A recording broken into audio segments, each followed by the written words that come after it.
Chapter 1907. Published at 8th of June, 2023, 9:47 and 54 seconds AM. Chapter 1907. Easier if audio player doesn't work. Press stop then play button again. The battlefield was entirely filled with Lionel's roar and the sound of sharpening blades. The spear was one of the most frequently used weapons, especially in such a battle, but that only made the sudden change even more exaggerated. One after another, spearmen of all shapes, sizes, genders, and even races, suddenly found that they had no ability to control their weapons any longer. Some tried to struggle, but it felt entirely useless as their spears fought against them harder and harder. If things had ended at just this, it might have been fine, but suddenly those that didn't use spears at all found their weapons uncontrollably lowering as their spearmen counterparts found their weapons rising. It seemed that not only was Lionel's aura forcing the spears to go wild, but it even directly suffocating the forces of other weapons, crushing them beneath the tidal wave that was his presence. The blinding lights of spear force concentrated into the radiant crown around Lionel's head and two blazing torches where his eyes should have been. At that moment, just when it seemed like it was over, Lionel's aura erupted once more, his spear force shredding past the barrier of the fifth dimension and entering the sixth. Those that sensed this not-so-subtle change couldn't help but freeze. 1. Realizing such oppression had come from a mere fifth-dimensional weapon force, and 2. Realizing that already oppressive aura was only becoming more suffocating. The only regions the cloud race could use to escape were the scars that Lionel had created, but at the same time, it was those very same scars that Lionel's spear force was still being unleashed upon. Maya quickly realized with an exceptionally ugly expression that she was among the very few that could probably force her way through. Anyone beneath the seventh dimension couldn't even get close without being instantly shredded to pieces. And even for those that had crossed this barrier, the difficulty was not small. What made matters worse was that they didn't bring any large-scale flying treasures. They could only rely on their cloud figure movement technique to try to escape through the skies, but this left them even more vulnerable than normal. The sudden evolution of Lionel's spear force shredded those who were on the outskirts waiting for an opportunity to pieces. Even to this point, Lionel wasn't aware of his surroundings. The forcefulness of his breakthrough was unlike anything he had ever experienced before, as though every fiber of his being was evolving.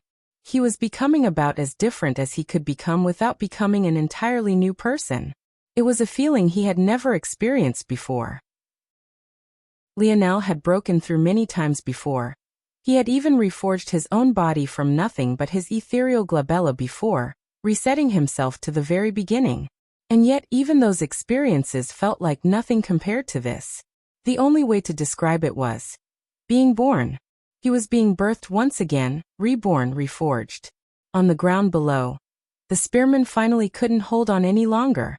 Some of their spears directly turned to ash. The few that were somewhat better among them soared into the skies, adding to the shuddering aura of sharpening blades. At the same time, all other weapons plunged into the ground. Swords and sabers were buried to their hilts. Daggers seemed to vanish into endlessly deep pits. Polearms buried their blades, their polearms trembling above ground as though they didn't dare to show any more of themselves. The echo of Lionel's roar swallowed even though itself. He became the very center of the world, his voice resounding through Earth's territory and even beyond, causing a shudder in all living things. When his lips finally closed, his roar continued even without his input. And when his eyes snapped open, the blinding spear light coming from them finally calming, the world seemed to fall into silence. Veins pulsed all across Lionel's body, the lean muscle tissue twitching with a sheen of sweat. Every aspect of his body seemed perfectly structured and immaculately sculpted, while also carrying a sharpness that felt inhuman. A silent hum of hovering spears surrounded Lionel. They seemed to become his eyes, pervading every crevice and crack of the battlefield as it left not a single stone unturned. Lionel's almost lazy gaze turned and landed on Maya. The last echoes of his spear force still blocked the scar above and below, but it definitely didn't seem like it would last much longer. Slowly, Lionel's lazy gaze sharpened and his brows furrowed. This was troublesome. The gap between him and Maya wasn't small. Even after this evolution, he couldn't just casually try to stop the actions of a seventh-dimensional powerhouse. "Hey UNC, what are you doing?" Galerin, who was still trying to get his breath while fixing up his clothing, couldn't help but fall into silence. Didn't you just have a big and overwhelming breakthrough? Weren't you verve oriët in it a secondayon? Nidden van kans thickener lemtahioen with? Why were van a kind farhelm now? Shameless. Galerin mumbled, taking a breath and stabilizing himself. Slowly raising his palm, Galerin locked eyes with Maya and suddenly pressed out. Lionel grinned. Leave the rest to me. No one beneath the seventh dimension will escape. Maya's hair was frayed, her lips were cracked with blood, and her chest heaved as she took deep breaths. Her nerves were at their absolute end, and her fury could hardly be put into words by now. Hearing Lionel's words seemed to push her way over the edge. She was so enraged that she laughed. Lionel had no one around him, and though he floated in the skies, whatever mysterious power had allowed it was quickly dissipating. With her senses, she was sure that it wouldn't last much longer. And yet, he still had the balls to say such a thing. Hear me well, Cloud Race. Escape, but I want this boy's head severed first. Lionel blinked. Did I say something wrong? Damn, is that kind of response even warranted? Despite feigning innocence, Lionel's grin only widened as he raised his hands, the spear hovering around him trembling just once. Thanks for making my job easier though. Chapter 1908. Published at 8th of June, 2023, 9:47 and 52 seconds AM. Chapter 1908. Palpable if audio player doesn't work. Press stop then play button again. Maya's eyes widened, but it was already too late. Die. The spears moved as though they had minds of their own, raining down from the skies like Armageddon. To Maya, these events could only be said to be a blur. Watching her people get slaughtered like this left her without the will to retaliate. She only managed to gather up some strength when it seemed that her sons were about to be slaughtered next, but the end result of that was all of them being captured at once. Like this, the second infiltration of the Cloud Race was suffocated and restrained. Put on some clothes, look at you. Aina finally got a hold of Lionel, exasperated. Lionel laughed. It's not my fault. Do you think I have a streaking fetish? You're narcissistic enough for it. Aina rolled her eyes. Is that your way of saying I look good? Can you say it clearer? Lionel bent down so she say it into his ear, but in return he got a light bite to his earlobe. Behave. Aina said somewhat sternly. Are you sure you're the one who should be saying that? That felt kinky. Lionel mumbled. Aina was speechless. She couldn't help but think of James at that moment. The two of them really couldn't take anything seriously. By this point, she actually felt sort of bad for Ellerin. The latter was beaten to practically an inch of his life, but James' mouth was just too foul. Lionel smiled and stopped teasing Aina, looking toward the 4 pillars of blackwood after he put on a pair of sweats. Their screams had been drowned out for a while, but now they were front and center once again. They were unfortunately in the 6th dimension, or else their vocal cords would have given in by this point. It seems that everything went well. I'm surprised. Was the Cloud Race really this incompetent? I have a feeling that they never took us seriously to begin with, and they paid for that. Lionel nodded. Using Guerreros as an entry point, Lionel had come to understand that the efforts of the Cloud Race in the human domain weren't necessarily holistic and well-coordinated. They had many different factions, each with their own thoughts on how to best deal with the human domain. Guerreros had been one, those that had infiltrated Shield Cross Stars had been another, and Maya was yet another. Among this number, there were bound to be a few that were more incompetent than the others. Comparatively speaking, Guerreros' efforts and Captain Vimward's efforts weren't incompetent. They were just unlucky to have run into Lionel. Maya seemed to have been quite diligent and patient, but that was only if one used the perspective of a human. Due to the special ability of the Cloud Race, Maya was able to skip large amounts of time. Effectively, it was like falling into a dream for long periods of time, and finding yourself to have woken up a year or two later. To the people of Earth, decades had passed, but to Maya, it may very well have only been a handful of months. She would judge the time based on how much of it she had personally experienced, not how much had actually passed. If things were framed like this, then Maya wasn't actually patient and diligent at all. She was just looking for the quickest path to victory, and she had suffered for it greatly. Lionel looked toward Maya and her 2 sons. He wondered if he could get information from them. It wasn't guaranteed due to the other ability of the cloud race to retreat into their own minds and induce a coma, but he hoped that Maya's activation of their race's trump card would hinder her ability to do so. Time will tell. Lionel's thoughts came to a pause as he suddenly looked in a certain direction. In the distance, a young man with a blade wound through his shoulder stood in silence. They must have been separated by at least a kilometer, and yet they might as well have been right in front of one another given their vision. The 2 didn't say a single word and silence fell. The battle had long since come to an end. Of the thousands of cloud race there had been, only a few dozen remained. There were simply no other battles to fight, and Earth had withstood another tribulation. Aina blinked, looking from Lionel to James and back again. She sighed inwardly, stubborn indeed. Objectively, it was true that James had betrayed Lionel. That said, Aina didn't believe that James ever wanted Lionel's death. Although it was a bit naive, he likely believed that the worst thing that would have happened to Lionel back then was a period of imprisonment. Lionel likely understood this as well, or else he would have never made any plans that required trusting someone who legitimately wanted his death. No matter what James had done was wrong, and more than a little stupid. He had seen that the Royal Blue Fort was willing to use explosives against Lionel, even at the expense of the lives of innocents, and yet he still thought that Lionel would live if he was caught. That was a dangerous amount of ignorance. Even so, that ignorance had stemmed from his blind trust in his father, something that Lionel was very obviously guilty of as well. In addition, on the other hand, Lionel had been aware that James was struggling with something at the time, but rather than getting a sure answer of what was going on, he did what he always did, moving those around him as though they were puzzle pieces to fit into his own worldviews. That was a frustration that had been bubbling up within James for a long time, and it had almost frothed over after the championship game, before it finally couldn't be held back any longer after their last exchange of words that day so many years ago. Suddenly, the 2 men began to walk toward one another at the same time. They were separated by over a kilometer, and yet it only seemed to take the both of them a few steps until they stood no more than a half-meter apart from nose to nose. The silence was palpable and the atmosphere was even heavier. Bang!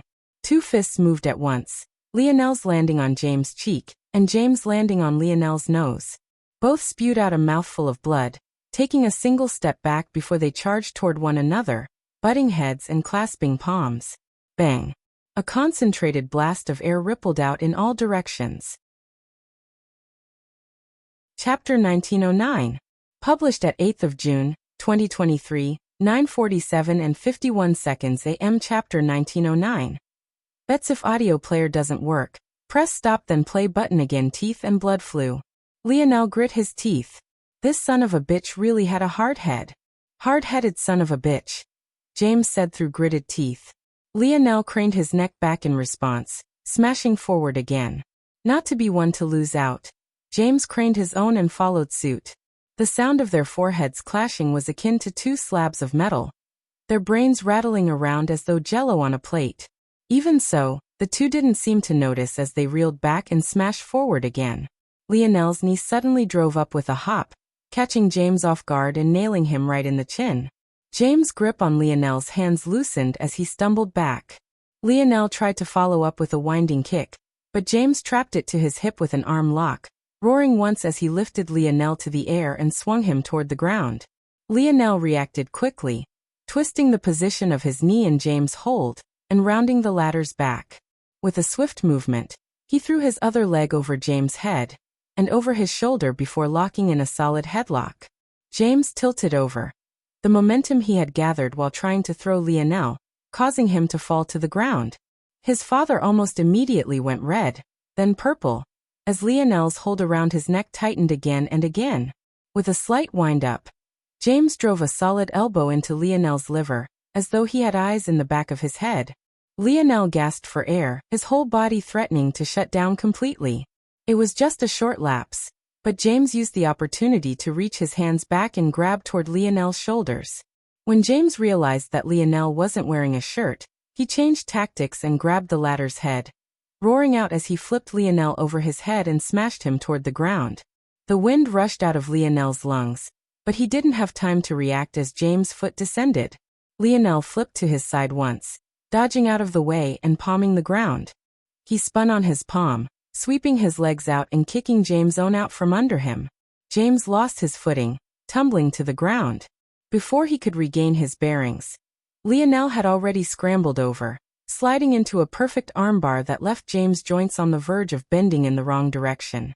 Lionel drove his hips upward, pinning down James' face and chest with his legs. The pain shot through James' body in waves and his arm was truly about to snap in two. But right then, he used his free hand to slap at the ground with such force that an enormous crater appeared beneath them as the two flew into the air. A sickening pop echoed as James dislocated his own shoulder, but he used the added flexibility to shift positions. As the two fell from the air and his elbow was on the verge of popping as well, he made sure that they fell with Lionel's head first. They rushed toward the ground like a pair of streaking meteors attached at the hip. Boom! Lionel's head collided with the ground, burrowing into it. He was immediately left in a daze. However, at the final moment, he had still managed to break James' arm at the elbow before the impact forced him to loosen his arm. Fuck! They both cried out at the same time. James stumbled back from the impact, cradling his dislocated shoulder and broken arm. As for Lionel, he barely managed to pull his head out of the ground, but his legs wobbled and his vision blurred. Their gazes met for just a brief moment before they charged forward again.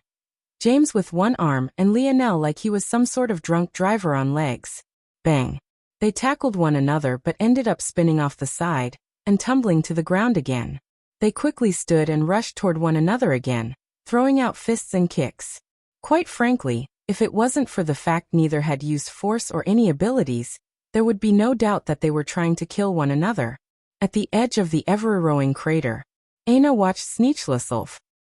Men. She shook her head. At this point, she preferred if they had decided to be passive-aggressive and petty instead. She had a few tips for that path. Joel and the others appeared as well, but they seemed to take things very differently. Who you got? Raj asked. Cap's already on those Bambi legs, classic CTE. Milan nodded like an expert. He won't last another dozen exchanges, James by TKO. Franco shook his head. No way, James only working with one arm. He's cooked, fried, sautéed if you will. Cap's got him by the balls. What, are you willing to bet? Milan grinned. I got a dozen kilograms, 7th dimensional. What is this? Do I look like a beggar to you? Pony up, Milan said with disdain. Women are expensive, Franco protested. Don't drag me down just because you're single. Ho ho, I didn't know that being whipped was something to brag about now. Milan laughed harder. Franco wanted to protest, but thinking about Joyce and her fists, he didn't even have the face to even try to refute. Franco's just poor, Raj laughed. I've got 1,000 kilograms right here on Cap. Do you dare meet head? Milan, who had been feeling smug, suddenly choked on his breath. His head whipped around and he glared at Raj. Not all of them could form diamonds out of thin air. Raj laughed so hard his belly rolled in waves. Boom. A sudden collision caused all of their heads to snap over. SSSSS, Milan grimaced. Yeah, that doesn't look too good. Down below, both Lionel and James had kicked each other in the balls at the same time. It didn't look like it had been on purpose, but who knew with those two madmen? The both collapsed at the same time, writhing on the ground with tears coming out of their eyes. Chapter 1910.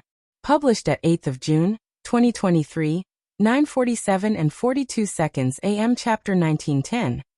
3. If audio player doesn't work, press stop then play button again. Lionel coughed. Son of a bitch. He held on to his balls as though he was cradling precious porcelain. His eyes threatened to pop out of their sockets, veins writhing across his forehead. Fuck, James gasped. Even your balls are hard. Why does my foot hurt? Did sis put a chastity belt on you? Damn, how whipped are you? Fuck you. Lionel wheezed, his eyes tearing. Forget your foot, what about mine? I would have thought fucking all those prostitutes finally caught up to you, and your dick fell off. I swear I hit nothing but bone. Don't mention that to me, that's still a sore spot, James whimpered.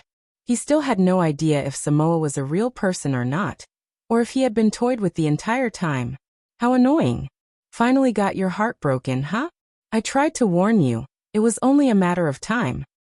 My heart is just fine. As strong as a bull. A bull? That explains a lot. James used what strength he had left and kicked dirt toward Lionel's face, causing him to breathe it in and cough. Sorry, my bull tendencies are acting up again, James sneered. The two paused for a moment before they burst into a fit of laughter. Although it was described like this, one would have thought two lions were roaring. With their current level of strength, just their hearty laughter alone caused the earth to quake and the clouds to disperse. It could only be described as valiant. Moments later, the two struggled to their feet, ending up leaning on one another just to stand. The tenderness between their legs didn't allow them to walk normally. Bloody hell, you've gotten taller, James said speechlessly. He was used to being taller than Lionel, but only now did he realize that Lionel was actually taller than him by at least 3 inches now. Guess you didn't drink enough milk, Lionel said with a sneer. Fuck you, you grew almost an entire foot, that's not milk. Tell me the truth, what've you been pinning? Pinning? Lionel was confused for a second before he burst into a fit of laughter. Back in their royal blue days, one could imagine that steroids were rampant. For many youths who were only 3- or 4-star professionals, their positions were reliant on their performance.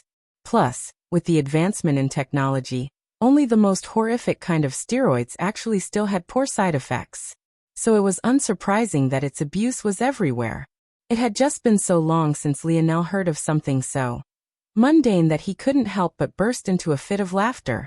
James rubbed his nose, his other arm still wrapped around Lionel's shoulder. I know I'm hilarious, but if you keep laughing so hard, I'm gonna think you've fallen in love with me. Lionel looked over toward James seriously, looking him up and down to the point the latter felt his spine tingling with a weird feeling. He suddenly felt the need to back away. You're not nearly handsome enough for that, Lionel said seriously, shaking his head. James was speechless. Hey, I ranked 1034th on the eligible minor list. I must be way higher now. I could be a runway model if I really wanted. Lionel looked at James with no small hints of disdain. 1034th? You don't feel ashamed? Plus, how long has it been since you've been a minor? Talk about peaking in high school? James grinned. If you're jealous about only being ranked 3021st back then, just say so. The have-nots always want to pretend like such things don't matter. How petty. Okay, alright. Raj roared from above. How about you two get a room? This lovey-dovey shit is making me sick. Raj, you still haven't lost any weight after all these years. James rebutted. Your bitch loves these rolls. Why would I get rid of them? Excuse me. James covered his mouth, trying his best not to burst into a fit of laughter as a young woman he recognized as one of Aina's best friends appeared by Raj. Raj opened his mouth to respond but immediately went red, not daring to look toward Yuri. He had gotten swept up in the moment, and forget that they weren't in the boys' locker room any longer. That damn James did this on purpose, definitely. Yuri questioned again. James finally couldn't hold it in any longer, laughing so hard that he fell over and pulled Lionel down with him. When he saw that Lionel didn't dare to laugh, and was making eye contact with Aina while pleading his innocence, he only laughed harder. Soon Milan and Gil joined in, unable to hold back. The ambience was warmer than it had been in a long time. While Earth had just finished fighting back another calamity, the situation on planet Morales was growing more heated.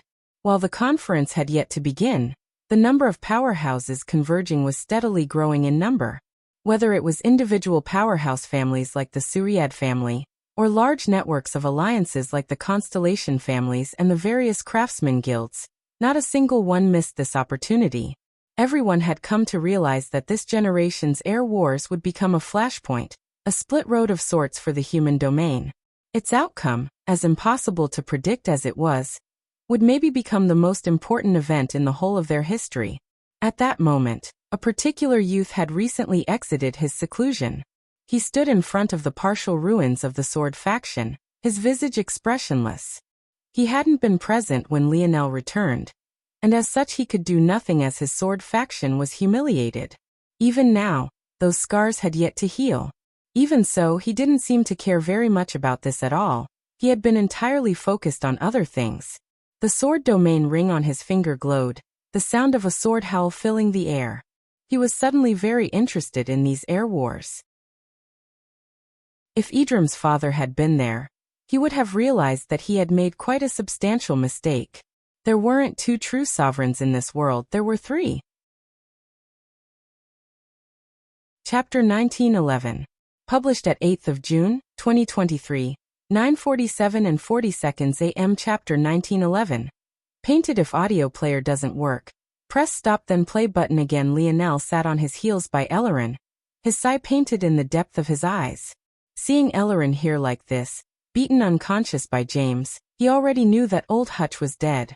If it was anyone else who had killed old Hutch, Lionel would have already flown into a rage. He hadn't seen Hutch for a very long time, and during their interactions a few months ago, it hadn't been for very long. However, Lionel still felt that he owed a lot to this man. As a man of the Fox Imperial family, he owed Hutch due to his sacrifices. This man had given up so much for his duty, and he deserved nothing short of respect. He had done things that even Lionel wouldn't claim himself able to do. As a man who lived for himself, though, he owed Hutch even more. This man was someone who had mentored him, and although they had never seen eye to eye, he was the one who laid the foundation for Lionel's spearmanship. Now seeing the man who had killed him, Lionel would have thought that he would be infuriated to the point of killing him outright. But knowing that this was Hutch's grandson, he found it difficult to do so. Although Hutch would never ask him to spare Ellerin out of his own duty, that didn't mean that he wouldn't hope for this to happen.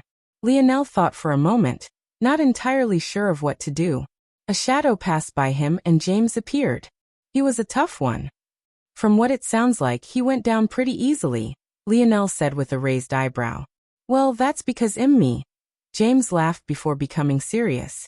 His ability index is very powerful. If not for the fact that I can completely counter it, things wouldn't have ended so simply.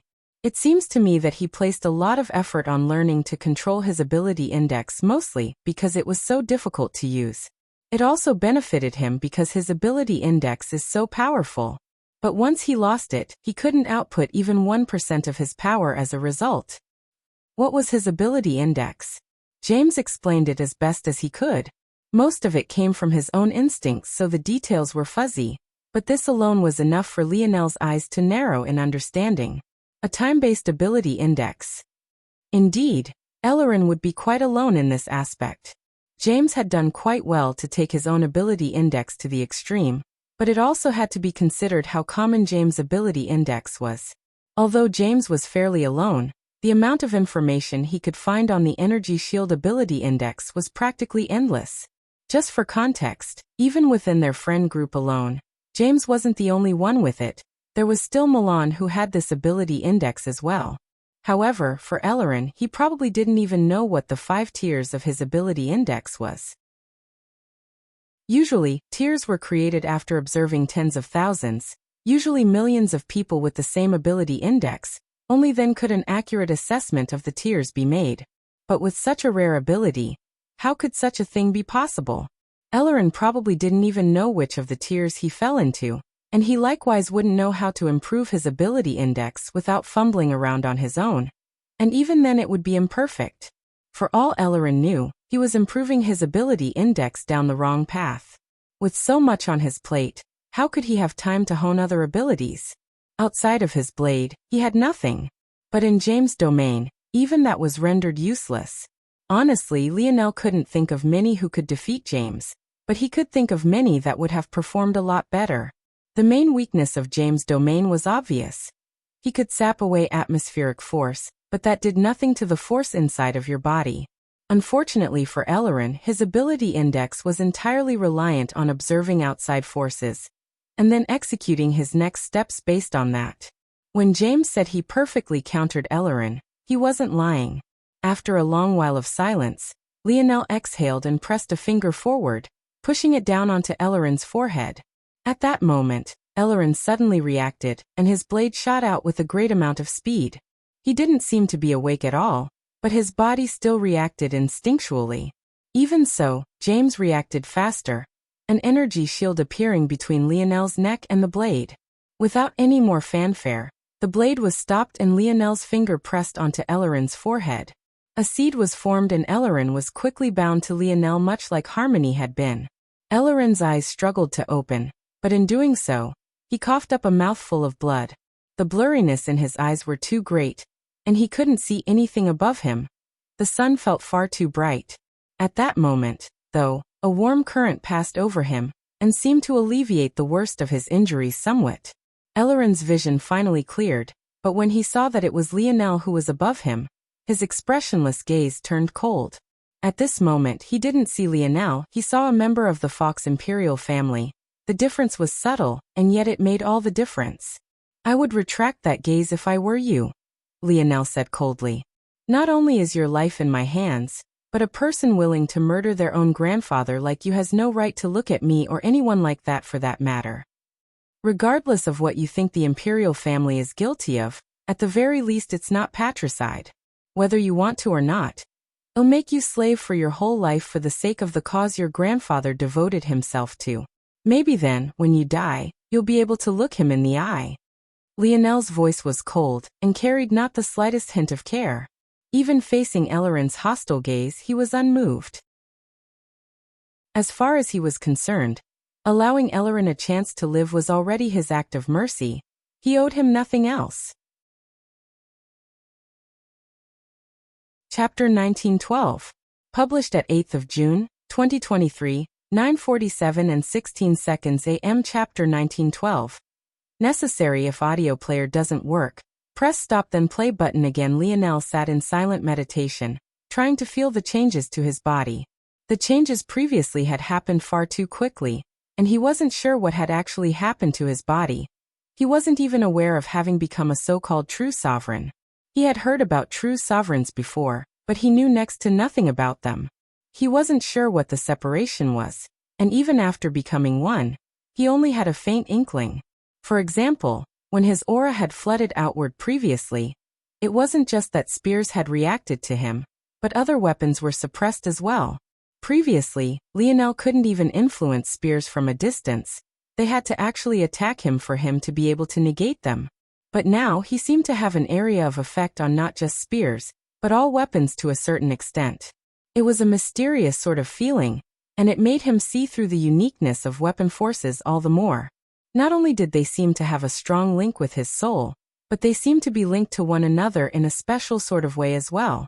Of course, this was the case for all forces. After all, due to his fire affinity, Lionel could somewhat suppress and control all other fires, though not to such an exaggerated effect. If weapons forces were forces, as was natural, then it only made sense for a high affinity in one to have such an impact.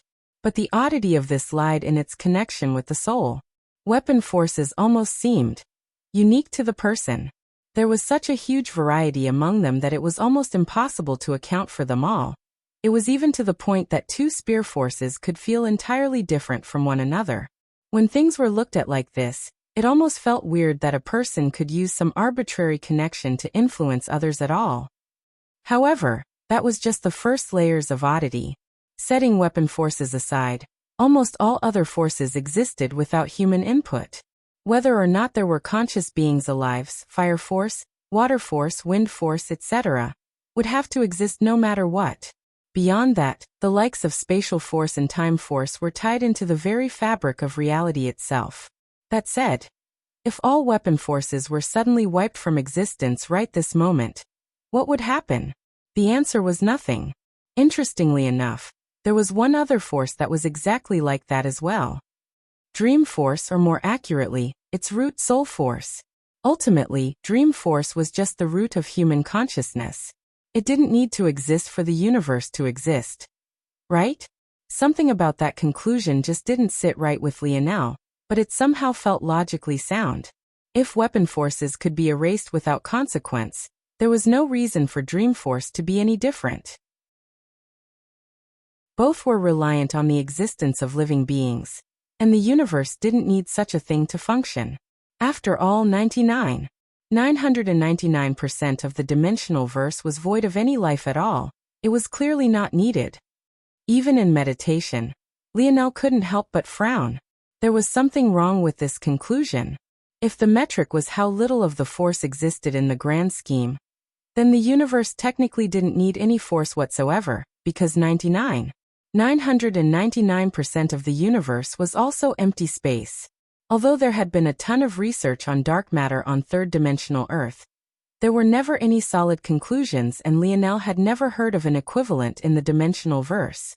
If the metric was instead necessity, you could try to argue that no force was technically necessary. There were planets and even entire galaxies with center force concentrations so high that only a single kind could be found. Is that true? Or is it rather the case that other forces are there, but just in incredibly low concentrations? Lionel felt that he was going around in circles. He didn't even know what his original hypothesis was. What was he even trying to conclude? If I wanted to prove that a force was necessary or unnecessary, I would need to understand it so fundamentally enough to create a theory of the dimensional verse, a theory that could explain everything. Who am I to say that dream force isn't necessary? And by extension that weapon forces aren't necessary? If I created the dimensional verse from scratch and left it to its own devices, could I say with 100% certainty that life wouldn't appear? That seems like a logical fallacy. Given the vastness of the universe, so long as enough planets and stars and solar systems and galaxies appear, life is bound to be formed. And if life is bound to be formed, then dream force is bound to be formed. And if dream force is bound to be formed, then derivatives of weapon forces are bound to exist. When you frame things this way, isn't dream force and weapon force just as inevitable as any other force in existence? Who says that there isn't a fundamental law of nature that almost guarantees the creation of life? Necessary. The space around Lionel continued to tremble, growing more and more fierce with each passing moment.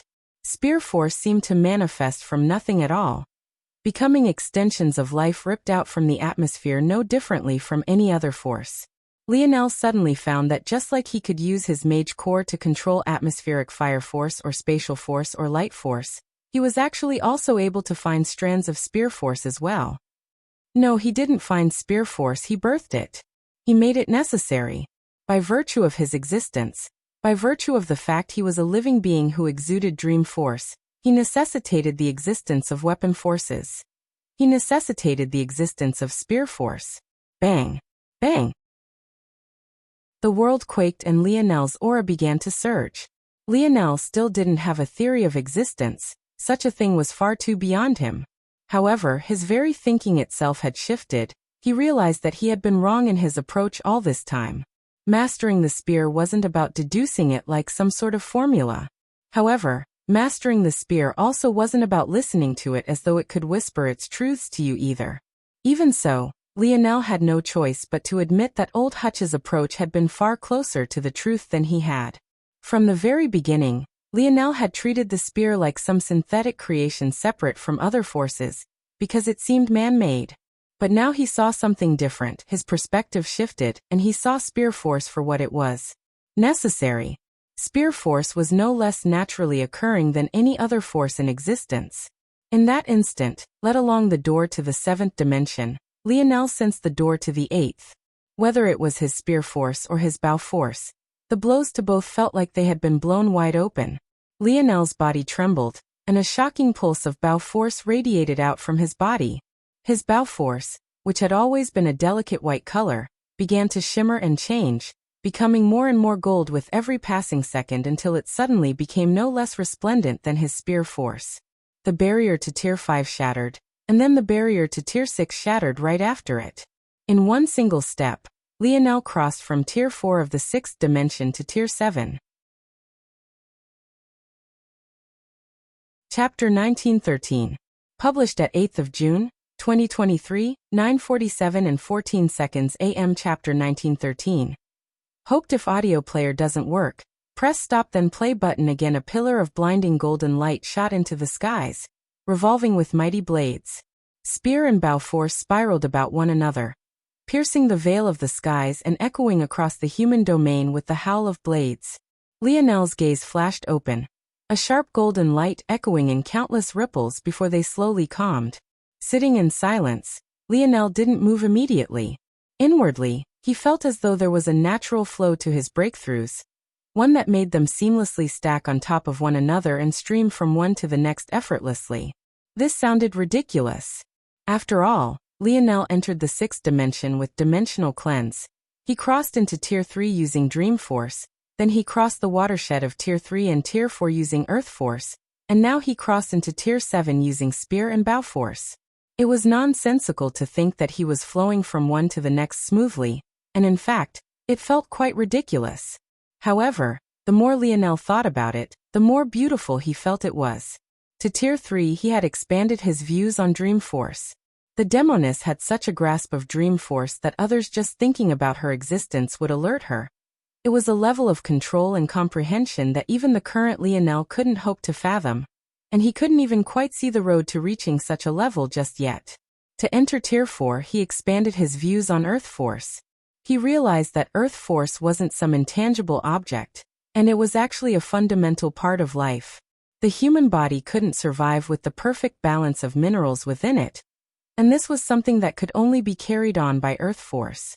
On the surface, Earth Force and its constituents could simply be classified as inorganic, and this would fundamentally be true. However, at a deeper layer, it was more than just that. And now there was Spear Force and Bow Force. Ironically, much like he had with Earth Force, he realized now that weapon forces weren't as inorganic as he had once thought, and from a certain perspective, they were necessary. The flow from Dream Force, the foundation of life, and then subsequently toward the comprehension of forces he hadn't given enough credit in the past. He seemed to be moving toward the extremities of creation and the secret of life, something that left him fascinated, especially since his most fundamental ability was apparently as a destruction sovereign. He didn't believe it was a coincidence, and things were flowing as they pleased. Once the time came, he would relay his foundation by going through dimensional cleanse, as he had before. Then he would need to go and get the 7th dimensional layer. He hadn't expected to reach Tier 7 before the Air Wars even began, but now that he had, this would make things far easier. I hope you guys will make things interesting, Lionel chuckled to himself, standing to his feet. Everyone. Lionel's voice echoed. Let's go set the world on fire. Lionel walked out of his room with a booming laughter, but when he looked outside he found everyone lazing around. James, who was snoring on the couch, opened an eye and waved a hand. Morales territory is how many light years from here? What are you yelling for? Let me sleep. Lionel looked around speechlessly for a moment. Was he the only one with any energy left? Everyone seemed completely spent. You guys fought just one war and you're already finished. I'm embarrassed for you, Lionel said, shaking his head. In response, a rain of pillows flew toward Lionel, and he could only laugh and dodge out of the way. Indeed, it seemed that everyone needed a rest. That was no big deal. There was still a ton of time. The conference was only starting around now, and he was sure that the Morales would stall a bit more after that, so they easily had several months before they had to make a move. HM? Lionel suddenly looked in a particular direction. With a wave of his hand, the doors of the flagship opened up, and Noah appeared with Jessica by his side.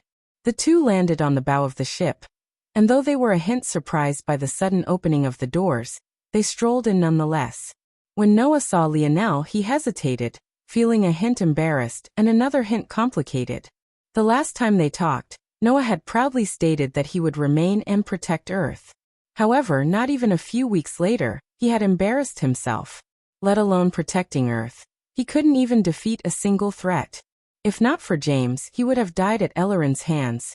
And if not for Lionel's plans and Ana's direction, he didn't even want to think about what might have happened. Even his father ended up severely injured after that battle. And what had he been able to do? Absolutely nothing. Lionel smiled when he saw Noah. Come in, come in. I was just talking about how lazy these guys are. They can learn a thing or two from you. Noah smiled bitterly. He knew that Lionel was trying to make him feel better, but someone who was as internally driven as Noah wouldn't be so easily appeased. If anything, such an approach only made him feel worse.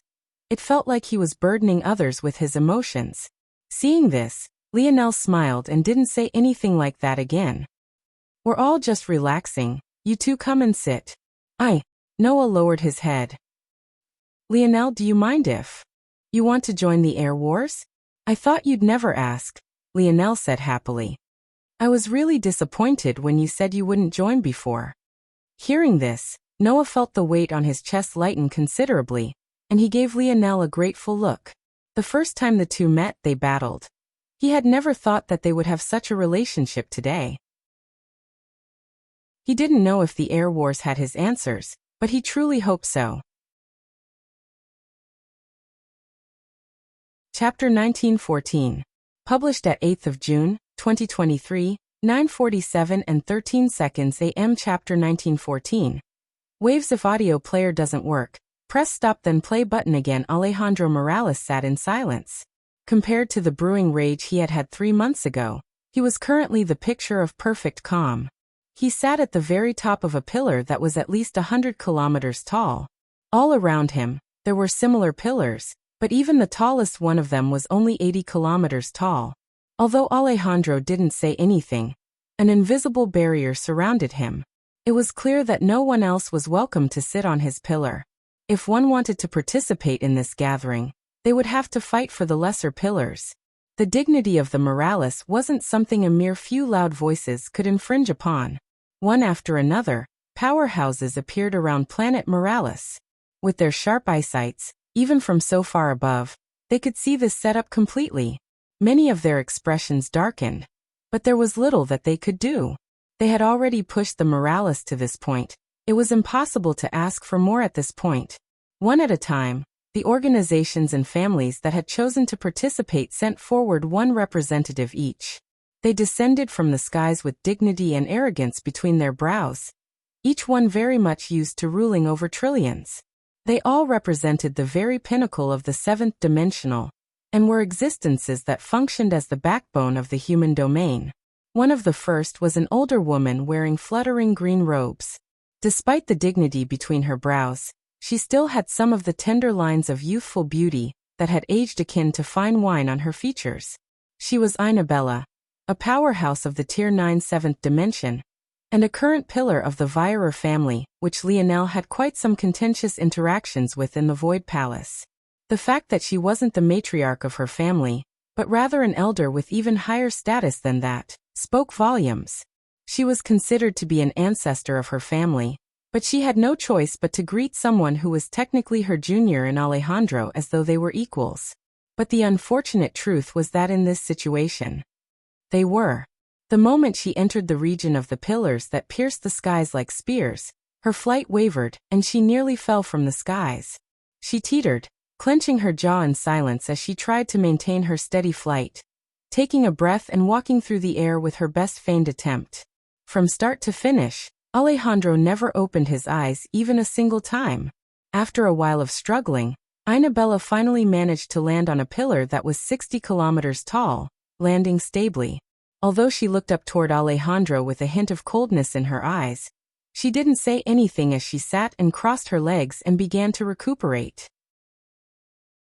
Those that were waiting on the outside watched this with solemn expressions.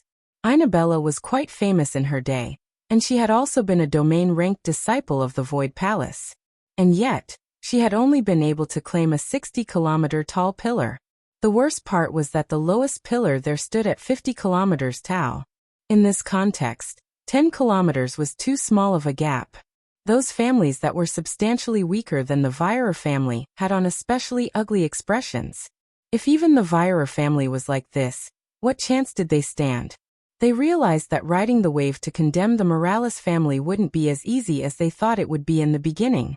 Numbers were quite useless in the face of absolute strength. After some hesitation, dozens of families chose to withdraw while some became even more selective with who they sent forward. Soon a new batch came forward. They were much more prepared for the sudden pressure in comparison to Inabella, but even so, their performance wasn't much better. In fact, not a single one managed to reach the 60-kilometer pillars, all of them accumulating along the most numerous 50-kilometer pillars. In fact, some of them still overestimated themselves, falling to the ground below red-faced and embarrassed. While none of the failures died, they had no choice but to walk at the pace of a mortal to leave the area of the suppression, only to become the scrutiny of everyone above. Witnessing others being embarrassed to such an extent only made others less and less likely to participate. It took a very long while before the next 60-kilometer pillar was filled, this time by an older man. This was a gentleman that would be very familiar to Lionel. He was an elder of the Thrusting Skies sector, Malstar Skies. However, to everyone's shock, Malstar's toes only tapped the 60-kilometer pillar for a split second, being he pierced forward like a streaking arc of lightning, appearing on a 70-kilometer pillar and exhaling a slight breath. Annabella's eyes snapped open, and her pupils constricted. Malstar and her should have been on the same level. How could he possibly land on a pillar higher than herself? Although he had used a lower pillar for leverage, Annabella had experienced that pressure herself. If it was so easy, she would have done it herself. The only explanation was that Malstar was stronger than her now, at least in movement technique. Malstar didn't seem to notice the expressions of everyone else, landing on the pillar with a calm expression, and sitting in silence. Annabella frowned, but she could do nothing. Trying to reach the 70-kilometer pillar now, and likely failing, would only make her lose face. She had no choice but to swallow this. There were enough that had failed that while Malstar's performance was shocking, it wasn't enough for attention to be turned to her inadequacies. As for Alejandro, he likewise said nothing, not even opening his eyes. There weren't any rules. If you could figure out a loophole, more power to you. He couldn't be bothered to give a damn. At that moment, several powerful pressures came from above, new groups descending in waves. Chapter 1915. Published at 8th of June, 2023, 9:47 and 11 seconds AM. Chapter 1915. Silence if audio player doesn't work. Press stop then play button again. The vast majority that descended could only take up 50-kilometer tall pillars. However, as time passed, more and more powerful existences began to make their presences known. After Annabella, a group of organizations appeared swiftly, all three of which were actually prominent religions taking their place on the 60-kilometer pillars. There was the Evergreen Religion, the Zoltene Faith, and the final was the third largest religion of the human domain, the Star Faith. The Star Faith was quite mysterious in that they didn't worship a person, but rather a force. Their belief was that the most fundamental force in existence was Star Force, acting as the foundation of all things. Unsurprisingly, their people tended to have exceptional Star Force affinity, as this was believed by them to make these individuals the harbingers of the universe's will. The numbers of the 60-kilometer pillars were swiftly filled, much like the 50-kilometer pillars before them. And then, slowly but surely, powerhouses that could occupy the 70-kilometer pillars began to appear one after another. Smaller families of the constellation Bow Alliance fell into this category.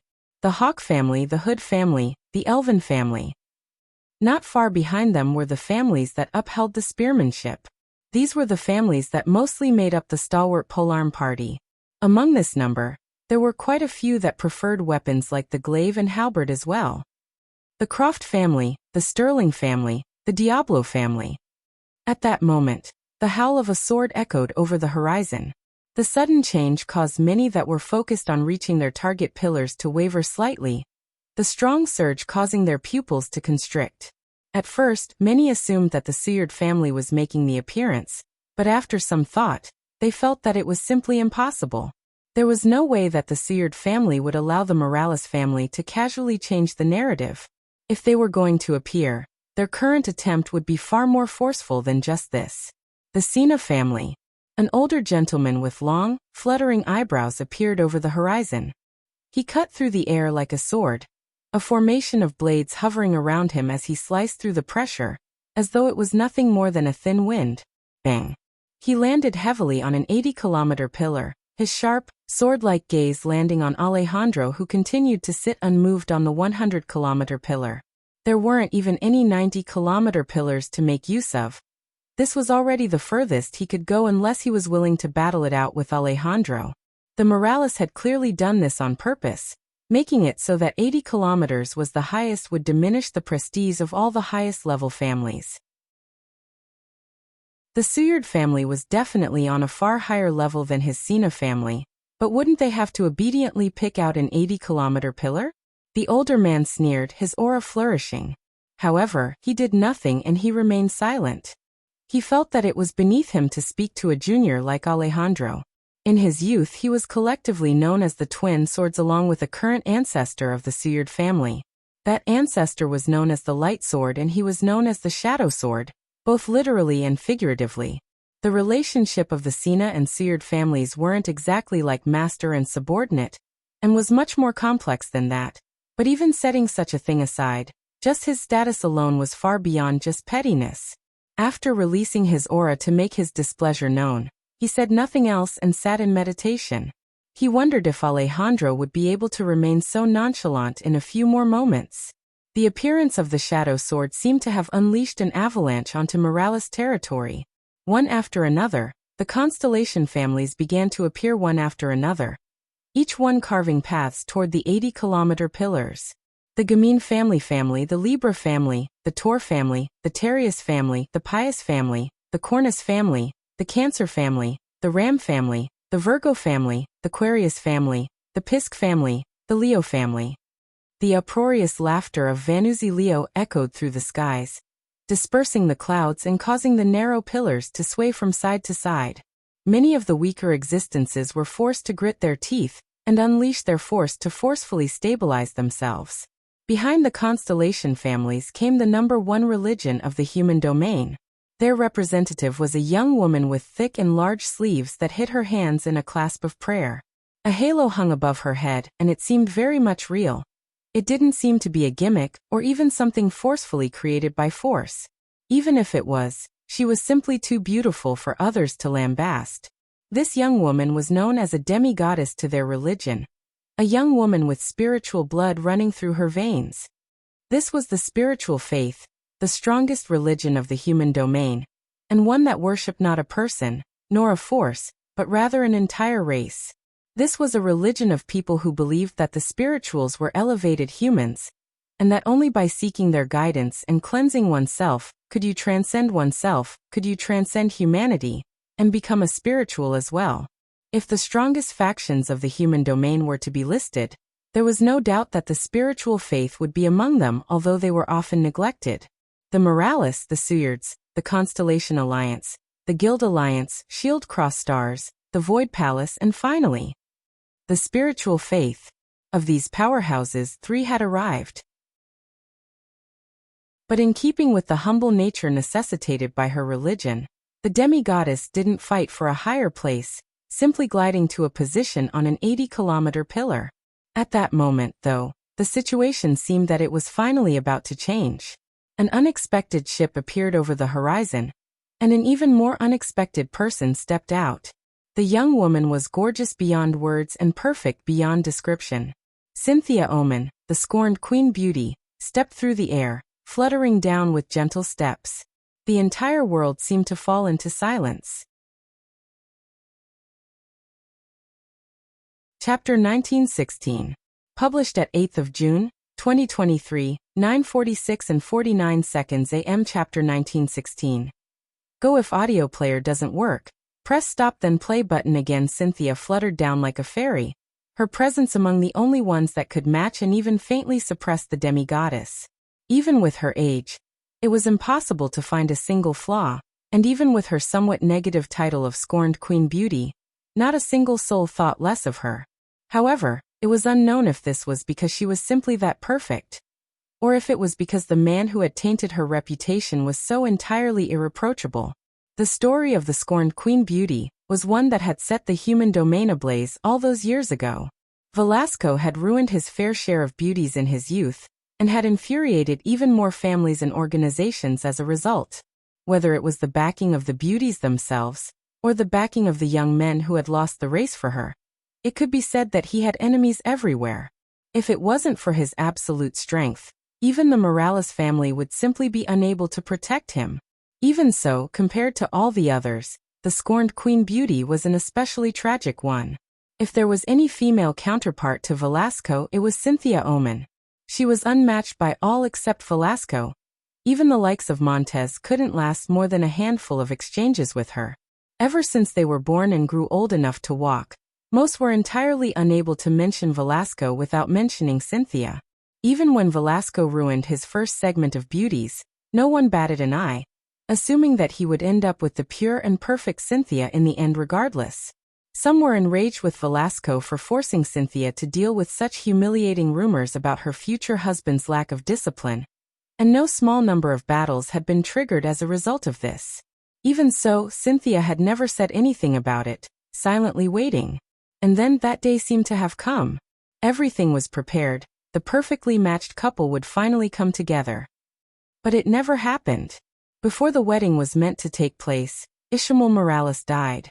What happened in between is unknown, but by the next time others heard of Velasco's wife, that title was no longer attached to Cynthia, but was rather attached to an unknown and somewhat ordinary genius of the Void Palace, an inconspicuous young woman from a sixth-dimensional family, Alienor. The human domain entered a state of uproar, and the title of scorned Queen Beauty was born. Seeing her fluttering down now, though, no one thought that this was a tragic beauty. This was a woman half the powerhouses of the human domain wanted. A beauty that most didn't even dare to have such thoughts of. Cynthia's body came to a pause in the air, her lovely blue eyes scanning the region for a moment. Her expression didn't seem to give anything away, and despite the fact she was already within the range of the suppression, her body didn't so much as sway. If it was not for the fact her robes clung to her curves just the slightest hint more, it would have been impossible to guess that she had entered range at all. Suddenly, Cynthia extended a slender finger and tapped at the air. Whoosh! Alejandro's eyes snapped open instantly, but it was already too late. A complex formation that had once been invisible suddenly appeared before the eyes of everyone. Cynthia pressed a finger down and touched a rune. At that moment, all iterations of that rune shone with a bright light, shimmering like miniature suns. A surging aura rose from Cynthia's lithe body, causing harsh winds to pick up. Those still sitting on their pillars, and even many spaceships hovering around planet Morales trembled. Countless faces paled, and even Alejandro's brows shot up. This wasn't the aura of a seventh-dimensional expert. She had already entered the eighth dimension. Cynthia dragged her finger across, shifting the position of the runes ever so slightly. Bang! The formation crumbled, bursting into a rain of shards of light. In that instant, the pressure everyone had been experiencing vanished.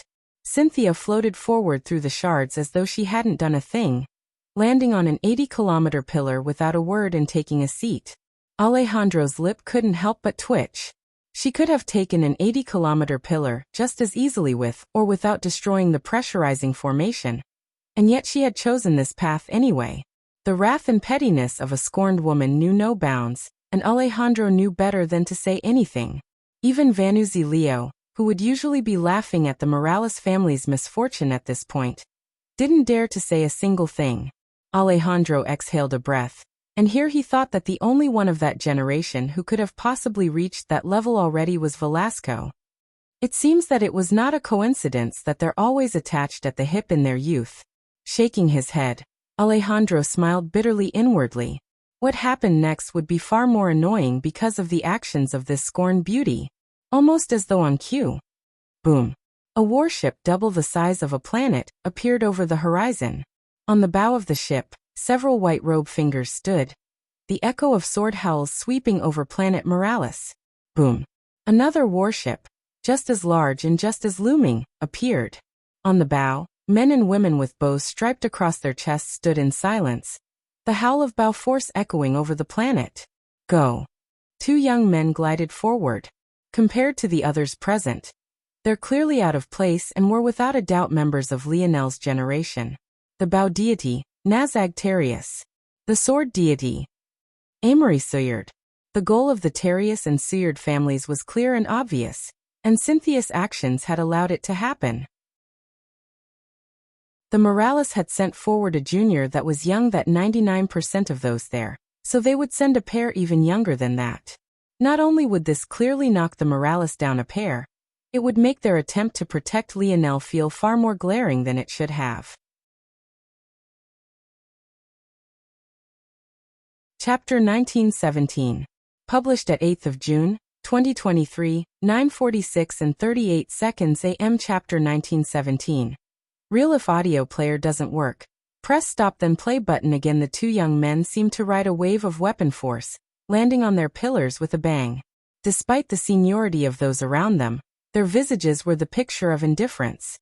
It was clear at a glance why they were chosen to carry the future of their families. Alejandro didn't bother to close his eyes once again, and he had long since regained his composure. He angled his head to the skies, seemingly waiting to see if anyone else would appear.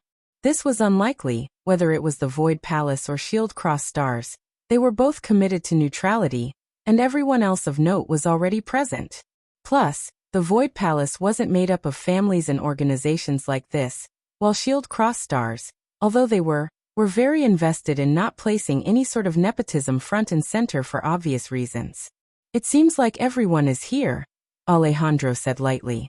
Although his voice was soft, it easily traveled to everyone.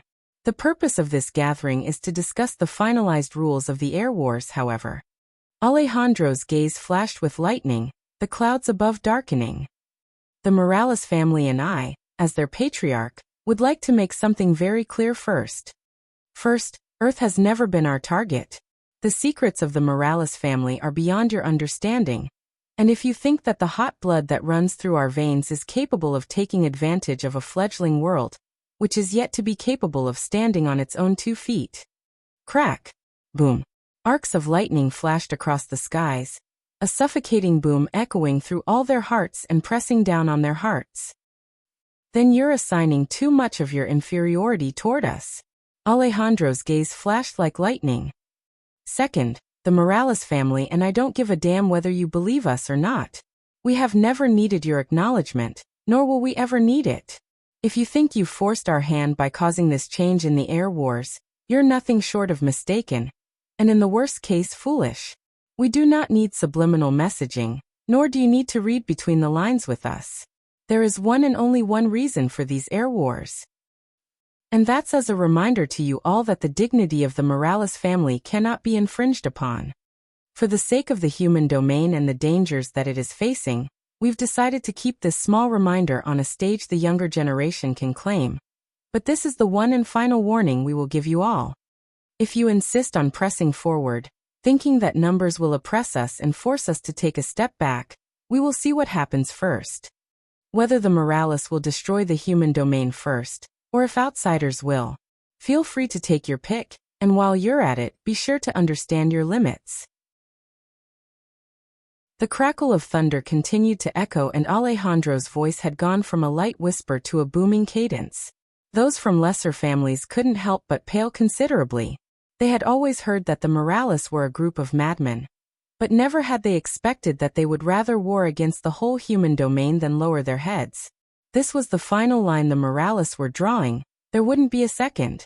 Alejandro grinned a malevolent grin, suddenly unable to control his true self. The pressure of so many families sitting around him made his blood boil, his spear force threatening to rage out of control.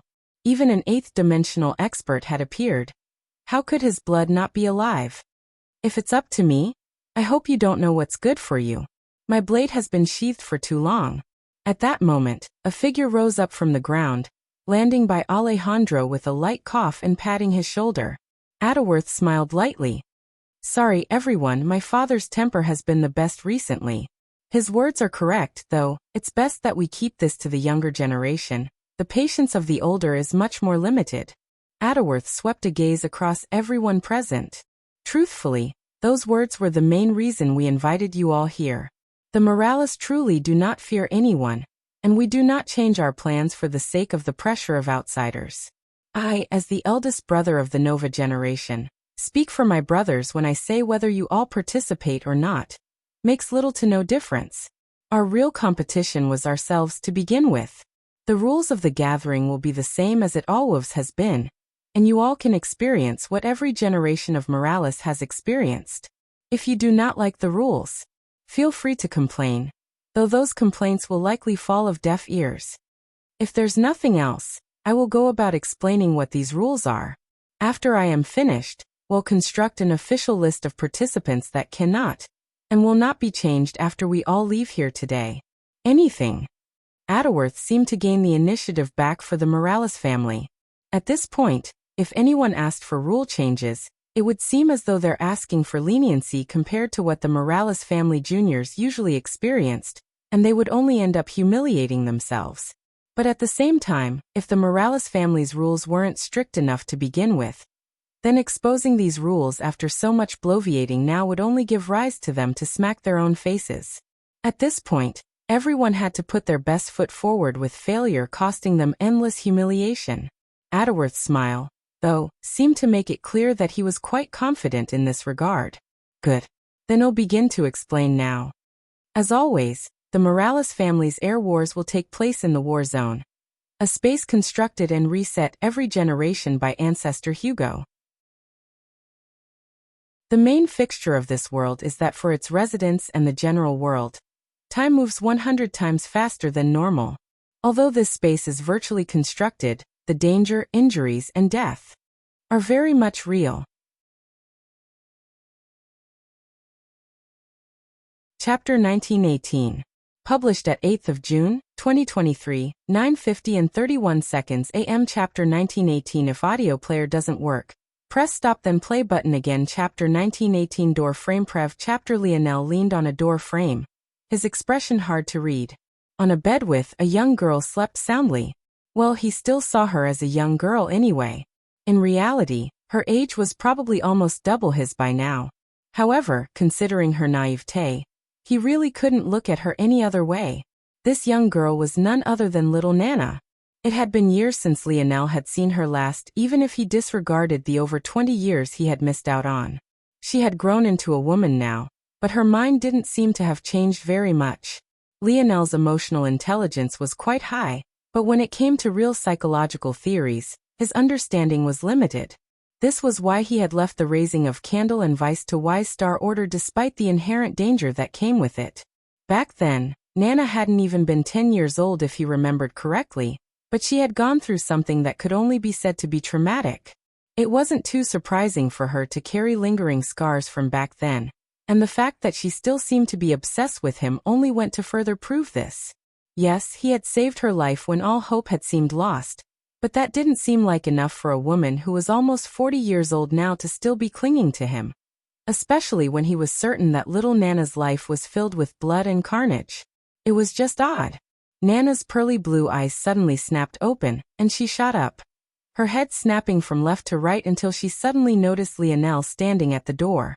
Her gaze lit up for a moment, but when she noticed the sternness of Lionel's expression, they dimmed almost immediately. She looked down as though she had done something wrong, and she found it difficult to look up again. Lionel sighed, moving toward the young woman and taking a seat at the edge of the bed. Nana, you understand that we stand on two opposing sides of a war, right? Lionel had thought a lot about how he would approach this conversation. The smart thing to do would be to toss Nana into a dungeon along with anyone else who had survived and call it a day. However, he couldn't bring himself to do so. Nana's small mouth opened a few times, but nothing came out. Not everything will go your way. Sometimes everyone works inside the gray, and there are no heroes or villains. The ultimate choice with what you do with your life depends on you. You have parents, you have a family, you have many who care for you. There will probably come a time where I won't be able to be so lenient. Do you understand me? Nana still couldn't seem to make a sound, so she nodded, her tears falling like a string of crystal beads. Lionel nodded lightly. I have no choice but to keep you here. If you can escape, that will be up to your skill, but it won't be aided by me. Lionel stood to his feet and walked toward the exit of the room, but even after he made it to the threshold, Nana still hadn't done anything. He sighed and shook his head. That could be considered to be Nana's last chance of escaping. Here, with just the two of them, overpowering him wouldn't be all that difficult for her, especially considering her ability index. But she was still too indecisive to act. Lionel left and closed the door behind him, sealing it with a powerful force art. His current morality was hard to pin down, maybe even for him, but he simply acted as he pleased. He felt gross taking advantage of a little girl's trauma to gain an advantage over her, so he had given her a chance. Since she didn't want to take it, His conscience was clear and his heart was light. With long strides, Lionel entered the dungeon of the flagship. As a war machine designed to be used by the highest echelons of the seventh dimension, it was unsurprising that their dungeons were incredibly robust. It would probably be difficult even for an expert of the eighth dimension to escape, though very much possible. As for those beneath that realm, there was likely no chance at all. Soon, Lionel stood across from a chained Adrien. He was in a much less comfortable position than his little sister, but Lionel did not feel the need to treat him very well just because of who he was related to. The two of them owed each other nothing. In fact, if there was anyone who owed the other anything, it was Adrien who owed him. Lionel pulled up a stool. "Why don't you tell me what you know about the four great families?" Lionel uttered with a smile. Adrien looked toward Lionel with a pair of piercing blue eyes. His wrists were chained above his head, and basically the only thing keeping him alive was the steady stream of force being pumped into him through them. Even if he wanted to starve to death, he couldn't. On the bright side, these dungeons were so rarely used that they're practically spotless. No answer. Lionel chuckled and didn't seem to mind. The souls of the four Brazingers that Aina was torturing were still there. He could go and retrieve them any time and there would be no escaping for them. This meant that he would get information he wanted one way or another. Lionel had already gained a lot from Simeon, but the problem was that the latter's standing was too low. He wondered if Adrien would know more or not. "I heard that you four families have quite the feud with my Fox family and even my Northern Star lineage. It could be said that we're destined to be enemies, no?" Adrien's pupils constricted.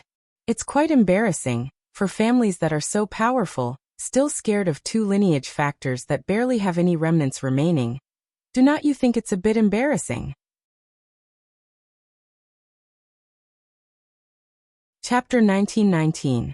Published at 8th of June, 2023, 9:50 and 31 seconds AM. Chapter 1919. If audio player doesn't work, press stop then play button again. Chapter 1919. What do you know?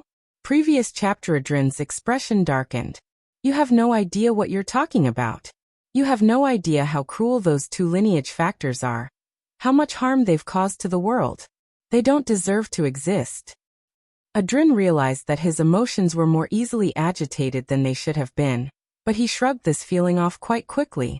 His people had died, the status of his sister was unknown, he had been chained like a beast, and now he was being interrogated by someone with the most annoying smile he had seen in his life. He had the right to be pissed off. Lionel pursed his lips and nodded. The Northern Star lineage factors can get quite sinister, and controlling the dead after their death is definitely quite horrible. I can see how you could reach that conclusion. I don't really see how that's any worse than epigenetics and public torturing and executing innocents just because you think they fell in love with the wrong person, though. If you ask me, the tools of those lineage factors might seem cruel on the surface, but their evil is ultimately decided by the person controlling them. But for you all, what's your excuse exactly? You just really like your blue hair? God forbid you end up with black hair. That would make you far too normal. Adrien grit his teeth, his eyes going red, but he didn't know how to respond. He knew that Lionel was referring to what happened to Aina's parents, but the Brazinger family wasn't the only one that had done such cruel things. In order to keep their bloodlines pure and within their control, all four families had done horrible things in the past. Nothing to say? Interesting. Lionel nodded again. What confuses me, though, is that you know the Emperor's might lineage factor is in my hands, and yet you still want to resist. That's a bit silly, don't you think? Adrien shivered from head to toe. He had never seen that lineage factor in action, but he had read and heard enough about it. It had a huge taboo attached to it and struck fear in countless races. He didn't want to end up like one of those puppets, being forced to smile, nod and dance for the man who had killed him in the first place for all of eternity. Suddenly, Adrien snapped out of it, shaking his head from side to side vigorously. He grit his teeth and eventually sneered. Nice try. Just because you have the lineage factor, doesn't mean you understand its secrets. It took countless generations to create those techniques. I don't believe you have them. The tablets have. You mean this? A golden tablet appeared in Lionel's hand. Interesting, so you do know about these. Then do you know what's the difference between this and this one? Lionel brought out the silver tablet right afterward. Adrin's trembling grew to the point he began to hyperventilate. The fear buried in the depths of his heart was so great that he couldn't even look at the tablets anymore. Closing his eyes as tightly as he could. It would be a fate worse than death to end up in Lionel's hands. He couldn't. Hey. Lionel's voice echoed with a mysterious power, snapping Adrin awake. If you understand the kind of situation you're in, then answer my questions obediently. I don't have the time to baby you. This. Adrin's chest heaved. Lionel had forcefully stopped his panic attack with a shout. He didn't even know how to process that. The silver tablet, what is it? Lionel asked coldly, his smile vanishing. He had suddenly gone from someone hoping for answers to someone who was demanding them. The change caused the air to be caught in Adrin's throat, and the pressure forced him to answer almost immediately. I don't know. You don't know? Lionel raised an eyebrow. I only know that it's an opportunity that happens here. Here? Lionel frowned. What's that supposed to mean? I don't know, I really don't know. My standing in the Aderna family is lower than you think, even Simeon has a higher standing than I do. It's just that his needy talent placed him near my level. If not for my sister, I would not even be as powerful as I am now. At least not so quickly. What do you know about it? They're gateways. No, they're keys. I'm not sure it's one or the other, or both. Gateways. Keys. They're shortcuts, right? Shortcuts. All I know is that they're created with a strong concentration of time force and dream force. Time force and dream force? Yes, it's the strongest force in all of existence, infinity force. The only force that can match it is anarchic force. Lionel fell into silence. How does infinity force relate to breaking force? Infinity force is all forces, and all forces are infinity force, just the same way anarchic force swallows all forces. So this silver tablet gives access to infinity force. It's silver, so it only gives a portion. There are gold shortcuts. I'm not sure, but even if it was gold, it would not give perfect access to infinity force. Infinity force is too powerful to be used by any creature. What are the abilities of this silver tablet then? It should be able to help you to progress faster. It breaks bottlenecks for you and can give you enlightenment in exchange for energy. However, the silver tablet only works up to the perfection of the 7th dimension. It can also act as a second life so long as you are beneath the 8th dimension. Lionel looked down at the silver tablet. It seemed that shortcut was indeed an appropriate name. He had known about this ability of the silver tablet. In fact, he had made use of it before. It was thanks to it that he went from Tier 1 to Tier 9 of the 5th dimension of his metal body back then. Without it, he would not have been able to win that fight against those 6th-dimensional powerhouses that were targeting Earth. However, he hadn't used it since then because relying on it made future breakthroughs much more difficult. Luckily, absorbing those demon force pills had allowed him to perfect his foundation and deal with the lingering issues. He was hesitant to use it again for those reasons. What do you know about force manipulation?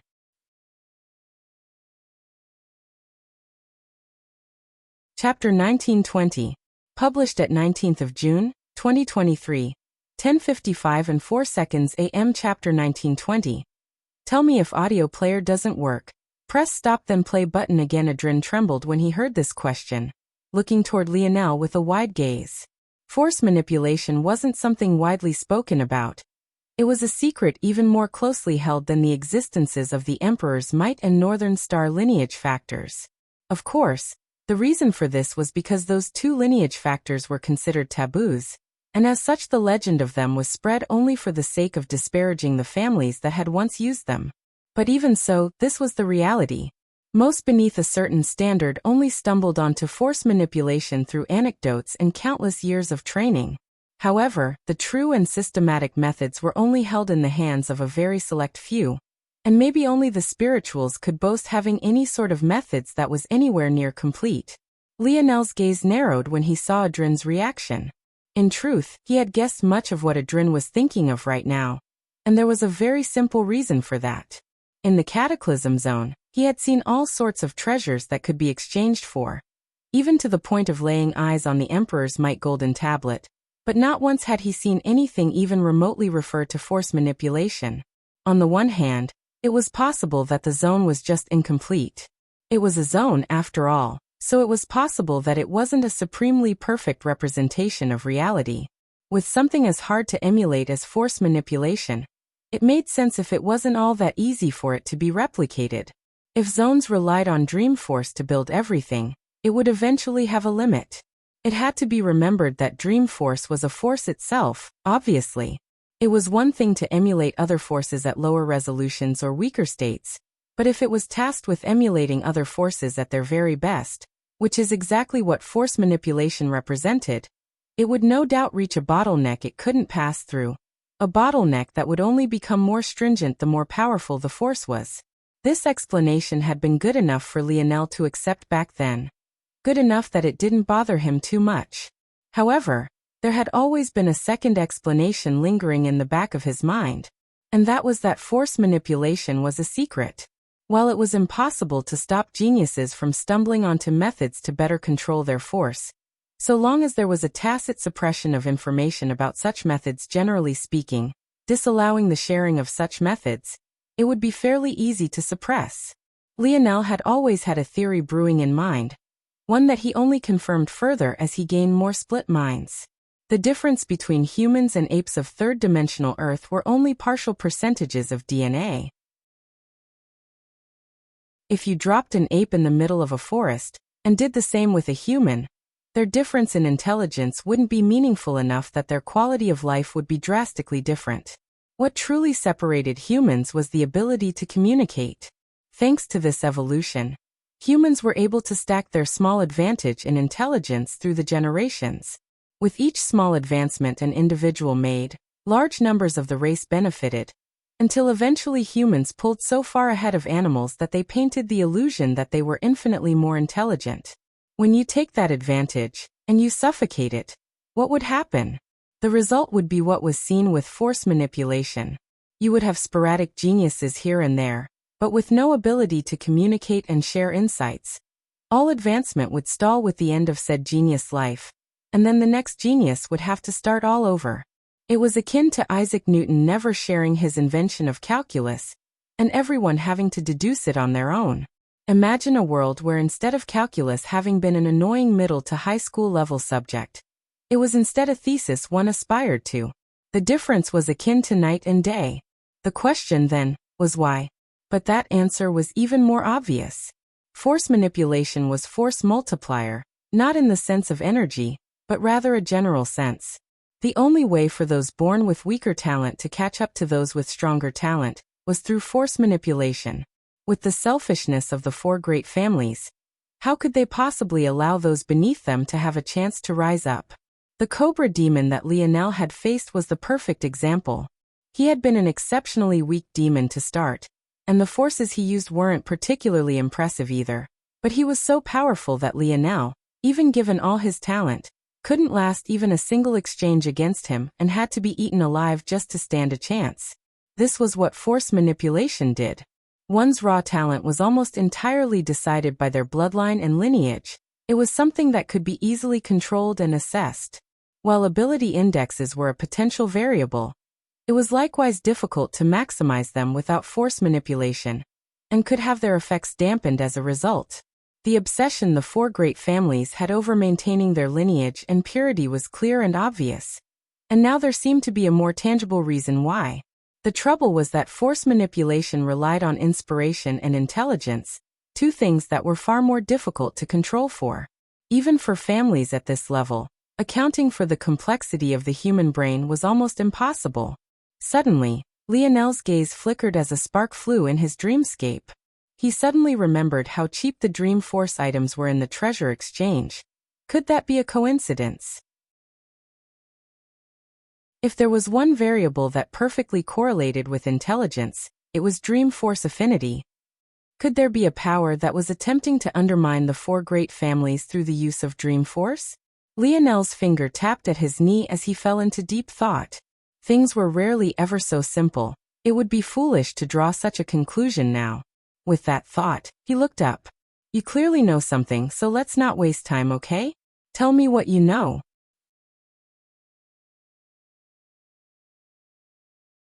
Chapter 1921. Published at 19th of June, 2023, 10:55 and 3 seconds AM. Chapter 1921, even. If audio player doesn't work, press stop then play button again. The beads of sweat poured down Adrin's brow. If others learned that he told outsiders about this, his death would be practically guaranteed. He wasn't even worthy of having this information, but his little sister had reached a level of status where it was tacitly allowed for her to bring this information back to her bloodline. Due to this, he had benefited. The reality was that the true name of this principle wasn't even force manipulation. It was just that the moment Lionel had said those words, he understood exactly what he was referring to. This was inevitable. Lionel had deduced the existence of force manipulation himself, so he had also, of course, named it himself. He originally hadn't expected Adrin to know what he was talking about at all, but it seemed that he was right to ask. Lionel leaned back in his chair, patient. Adrin wasn't going anywhere, and there was only one path forward for him.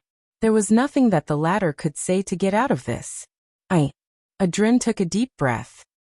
They call it dimensional layering or dimensional folding. According to what I know, the true reason we call our progress dimensions is because of the existence of dimensional layering and the principles behind it.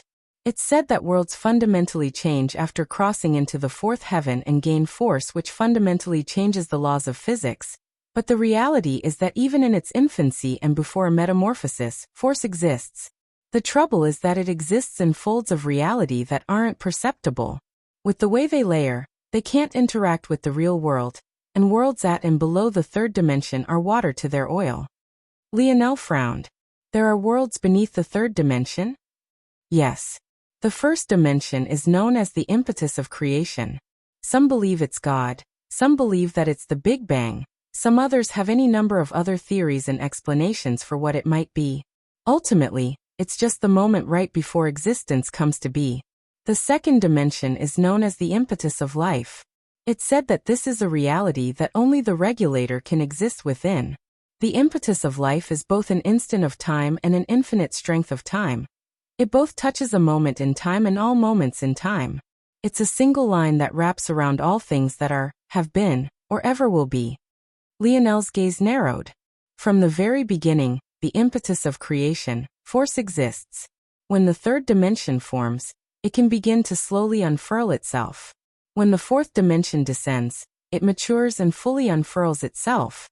Lionel's frown deepened. Fully. Adrin nodded somewhat nervously. Depending on the strength of a force, it will climb onto dimensional layers as though it was scaffolding. The stronger the force, the more scaffolding it needs and the more layers it will stretch into.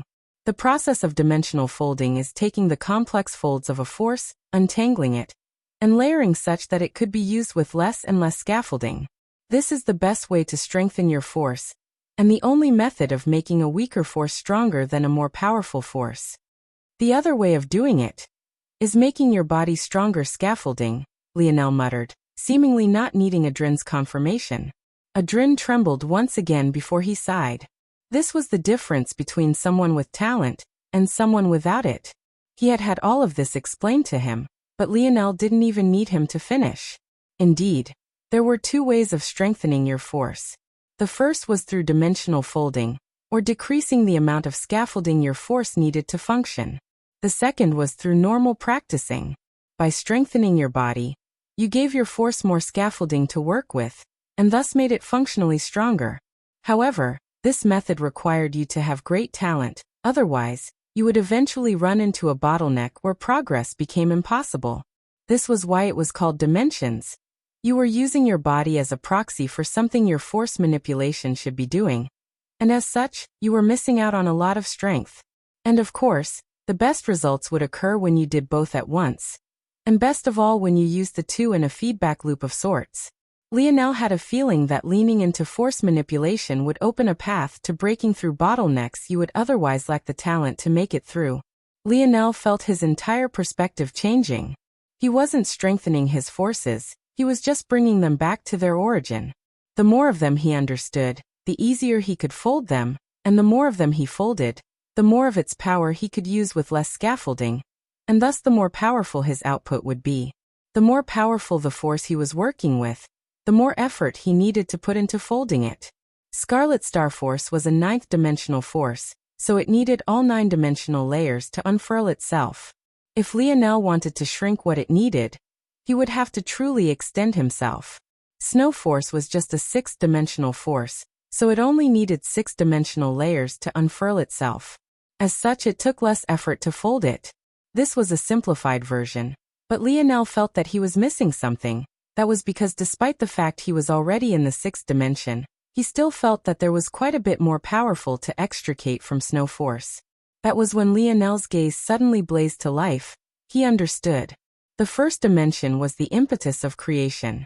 The second dimension was the impetus of life. What had Adrin said about the latter?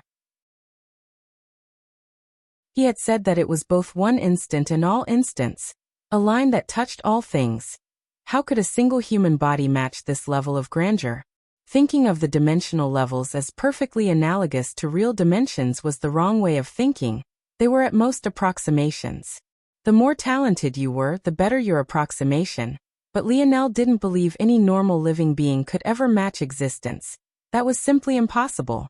Ultimately, the body would forever be limited by the 3rd dimension. Alone, it could not access the more fundamental dimensions. Even the regulator could not return to the 1st dimension. While you could rely on your body and affinities as an approximation, the only way to truly match the grandeur of the dimensional verse was to fold your force, was to reach a point where your force manipulation reached this untouchable level, a level only the regulator could exist within, and maybe, ultimately, a level even the regulator could not reach. Chapter 1922. Published at 19th of June, 2023, 10:54 and 54 seconds AM. Chapter 1922. 1922 states if audio player doesn't work, press stop then play button again. 1922 states Adrin fell into silence. The glow in Lionel's gaze was almost blinding. He could practically see the thoughts flying behind it. Currently, Lionel was doing something most couldn't fathom. He was restricting his entire thought process and flipping his former ideologies on their heads. While it was possible that Adrin's explanations were limited and incomplete, Lionel felt that they were very close to the reality, so much so that he acted on them almost immediately. With the shift in ideology, Lionel could almost feel his body becoming lighter and stronger. Even without new comprehensions, he felt that the road forward was clearer, and his comprehension of the runes he had grasped shifted and changed, becoming stronger. The 9th-dimensional complete runes that were within his innate node now only represented superficial scaffolding. If he really wanted to make perfect use of them, he had to comprehend them, and then shrink them until only one simple rune remained. The very rune that would have been the impetus of creation for this force. The glow in Lionel's eyes slowly faded, but the sharpness within them didn't vanish entirely. His gaze shifted, landing on Adrin. Tell me what else you know.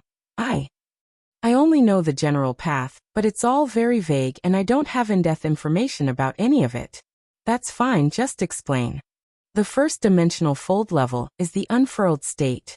Usually, it's only attainable by either reaching the equivalent dimension of your force's grade, having an equivalent dimensional grade affinity, forming a star with it, or by having an innate node, though the latter 3 often come hand in hand. Only when you have full access to your force can the next step begin.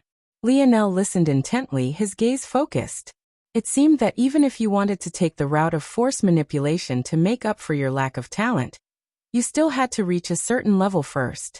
But then again, there was nothing stopping you from choosing to focus on a 4th-dimensional force in the beginning, and then switching to a related force in the future. That way, you would always be able to keep up with those in your generation. Lionel didn't know it, but he had just casually thought of something quite profound. The foundation of this thought would result in many changes in the future. To step beyond the unfurled state is something that most will never accomplish in their lifetimes. It takes a certain level of genius to take even half a step out of it, let alone stepping out entirely. Lionel chuckled. Is that what they told you? Adrin froze when he heard this, looking into Lionel's eyes. If it was really so difficult, Why would they put so much effort into hiding it? I bet if you told 10 people these methods, 7 or 8 of them would be able to make it out. Whether they'd be able to make it further, though. Suddenly, Adrin felt a light of hope. Indeed, that was something they had told him. But if it was so difficult, this sort of secrecy wouldn't be necessary. It seemed that despite tacitly allowing his knowledge of this matter, they still took the steps to dampen his spirits, and he had fallen for it so easily. Adrin seemed to relax, the resistance he had had against Lionel seemingly vanishing into thin air. Beyond the unfurled state is what's known as the layered state. Depending on the level of the force, it will have more or less of these layered states, and also depending on its strength, moving through these layers will give you varied results. The number of layers is dependent on the difference between your force's dimensional grade and the 6th dimension. Forces at and lower than the 6th dimension all have just a single layer. For every step above the 6th dimension, there is an additional layer for a maximum of 4-dimensional layers at the 9th dimension. Lionel raised an eyebrow. Why the 6th dimension? These are details I do not know. But there should be something special about the 6th and 9th dimensions respectively. It's likely related to the fact life starts at the 3rd dimension. The 4th dimensional layer, unique to 9th dimensional forces, is also unique as well. And these things are probably related. It's probably more accurate to say that there are 3 potential layers and a 4th bonus layer, known as the transcendent layer. But my sister only vaguely told me about these things as she doesn't understand the details either. Either way, the 6th dimension is the first hallmark and the 3rd dimension is the 2nd. The first state is the unfurled state, the 2nd is the layered state, and the 3rd is the impetus state.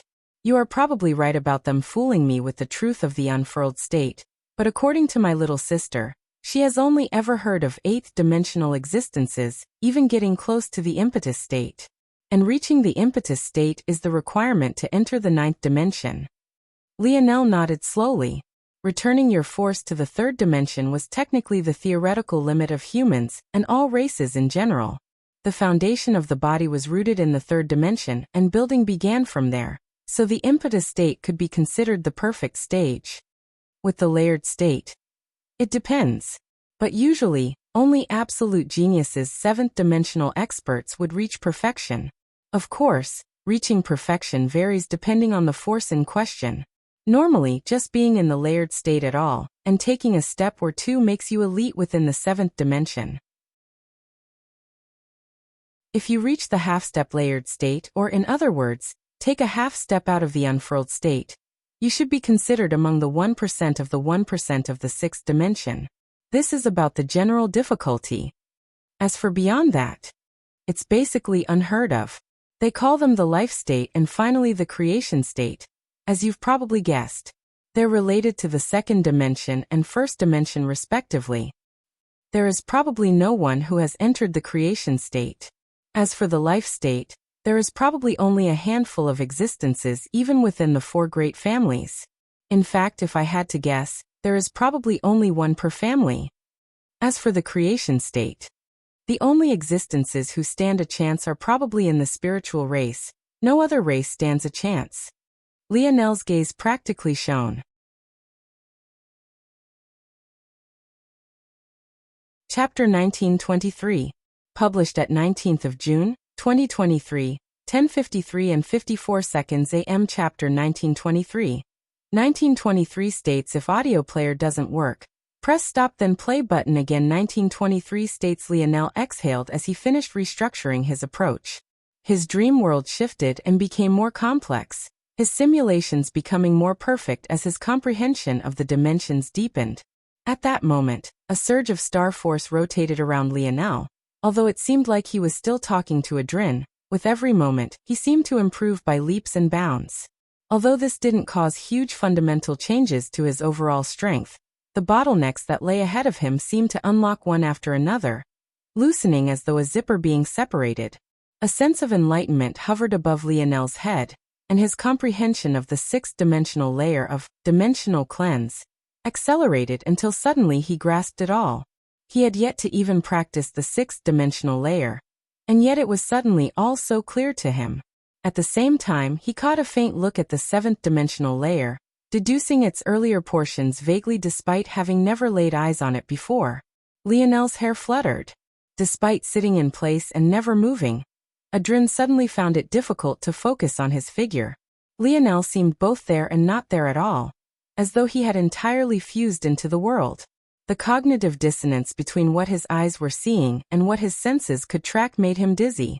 He was forced to blink several times, but even then he couldn't seem to get rid of that feeling. Lionel didn't notice Adrin's oddity at all. Or rather, he was simply not paying attention to it as he continued to deduce. Vital star force should be in the unfurled state. Lionel felt that he was close to taking a half step out of the unfurled state with his vital star force, but he wasn't quite there yet. This somewhat surprised him. He thought he had made great progress with it, especially after scanning the mantra and rebuilding his divine armor. But it seemed that he had made an incorrect assumption. He still had a small way to go. If he had to pin it down, if the unfurled state was separated into lower, middle, perfect, and finally half-step, he was currently at perfect. His fire force in general was at a half-step layered state, a step above his vital star force. However, his scarlet star force was once again at the perfect unfurled state. This had little to do with his own advancement, and was entirely related to his innate nodes. With them, he had practically always been at this level.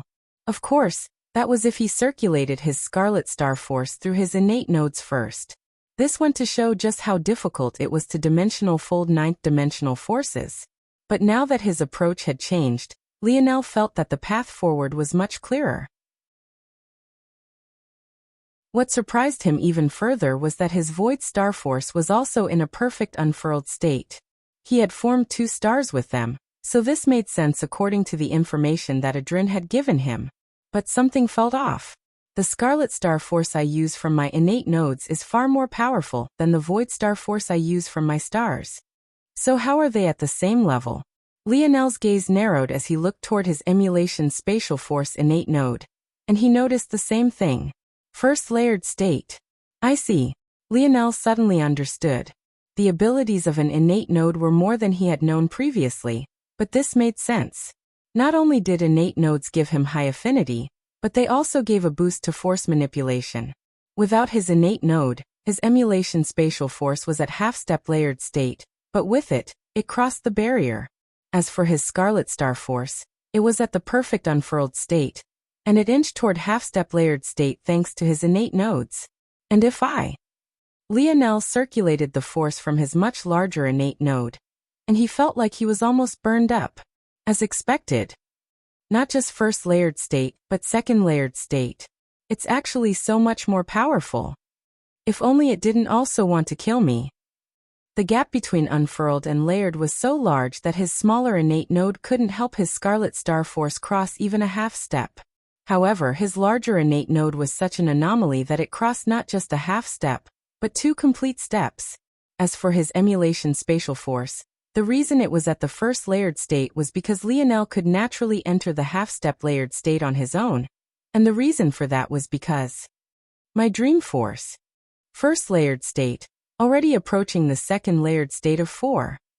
Dream force was a ninth-dimensional force, and Lionel's comprehension of it had greatly deepened in recent days.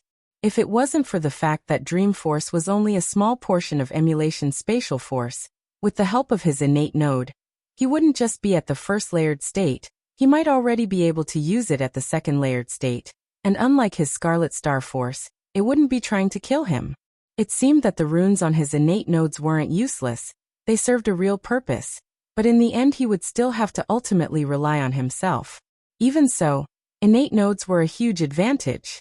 Now that Lionel understood dimensional folding and how the process worked and wasn't moving around blindly, he could use his innate nodes like a guiding light in the dark.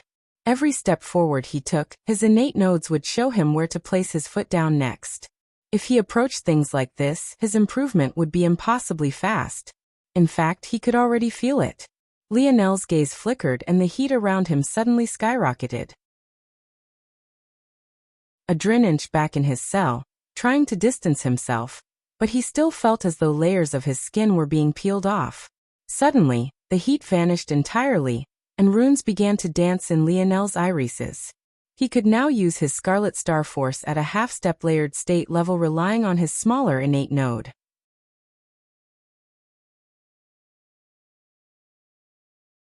Chapter 1924. Published at 19th of June, 2023, 10:53 and 45 seconds AM. Chapter 1924. 1924 A way if audio player doesn't work.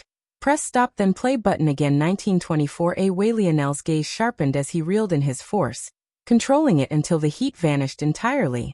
According to Adrin, entering the half-step layered state placed him within the top percentile of sixth-dimensional existences. However, Lionel didn't know whether this was a measure of the four great families alone, or if it was the entirety of the dimensional verse. If it was the four great families alone, then it might be slightly more impressive, but if it was the dimensional verse as a whole, this likely meant that there were a few geniuses out there who could defeat him within the sixth dimension. Lionel felt that it was more appropriate to lean toward the latter. As he had deduced earlier, stepping into the layered state wasn't impossible so long as you had the patience and the knowledge. This was why the four great families wanted to hide its truth to begin with.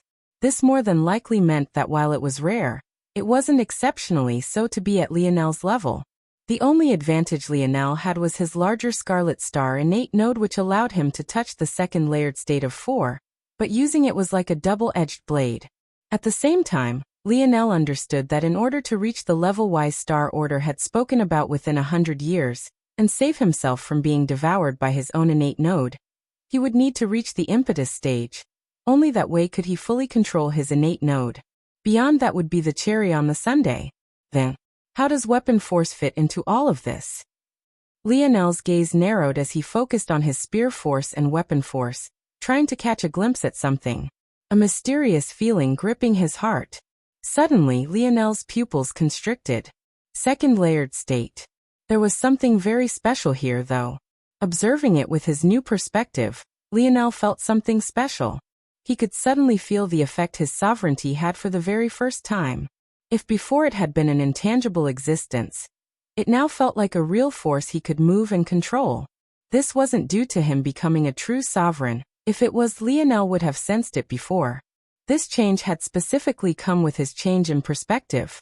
Much like his innate node, his sovereignty seemed capable of increasing his control and extending his dimensional folding ability. This was the most clear with weapon forces because from what Lionel could tell, it was reliant on his current dimensional level.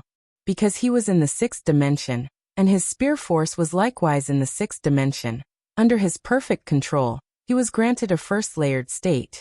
Due to his sovereignty, he was given an entire level more, and thus gained the second layered state. If Lionel entered the seventh dimension right this moment, and his spear force remained in the sixth dimension, it would enter the third layered state. If he was in the sixth dimension and his spear force improved to the seventh dimension, he would fall to the first layered state. If he moved into the seventh dimension with his spear force, then it would remain at the second layered state. This was Lionel's general comprehension after some experimentation. He was essentially being forced to balance the quality of his weapon force with his level of control over it. The more he suppressed his weapon force, the greater extent of control his sovereignty would have over it, and thus the higher state he would be able to force his force manipulation into. However, the obvious trade-off was that his weapon force would remain the equivalent of weaker forces. This realization gave a whole new meaning to Nelligan's words previously. What if a suppressor was an individual who understood this fact intimately and chose to purposely suppress their weapon forces, so that they could gain greater and greater control over them? If Lionel had maintained his spear force at the fifth dimension, then right now it would be in the third layered state. When he stepped into the seventh dimension, it would enter the fourth layered state, and then finally, when he entered the eighth dimension, he would be able to enter the impetus state and thus reach the requirements necessary for entering the ninth dimension in a single step. Lionel hadn't known this before. But even though he was now aware of it, he didn't regret his decision to form sixth-dimensional spear and bow force. There had to be another way. Lionel didn't believe that this was the only way. He didn't believe that something as fundamental as weapon forces would be limited to such an extent. There was definitely a method of both raising your spear force to the ninth dimension and dimensional folding it down to the impetus state, and even beyond. Lionel didn't have any tangible evidence for this, but he believed that such a path had to exist.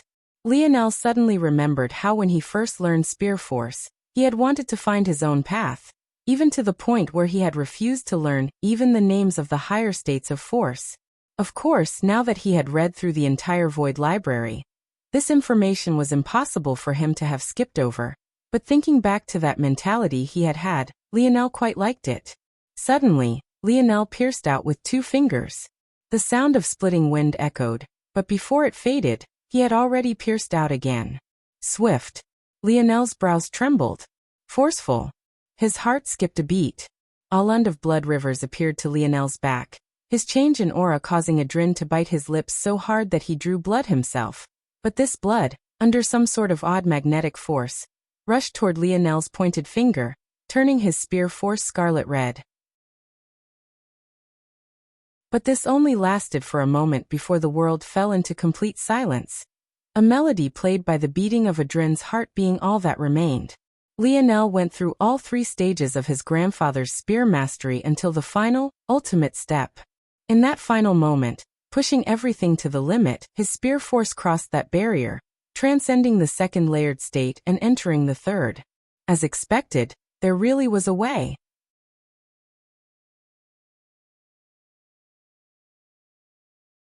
Chapter 1925. Published at 19th of June, 2023, 10:53 and 44 seconds AM. Chapter 1925.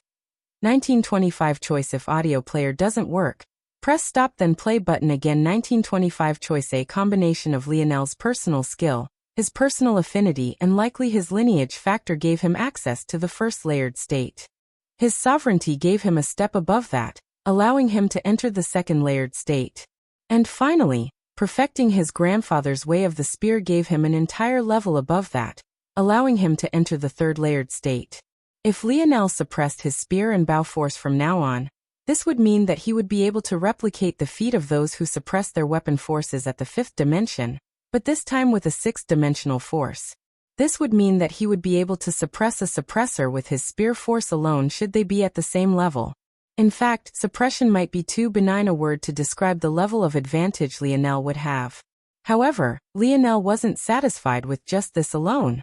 If his grandfather's way of the spear was worth an entire state, then if he improved upon it further, there should definitely be more to gain.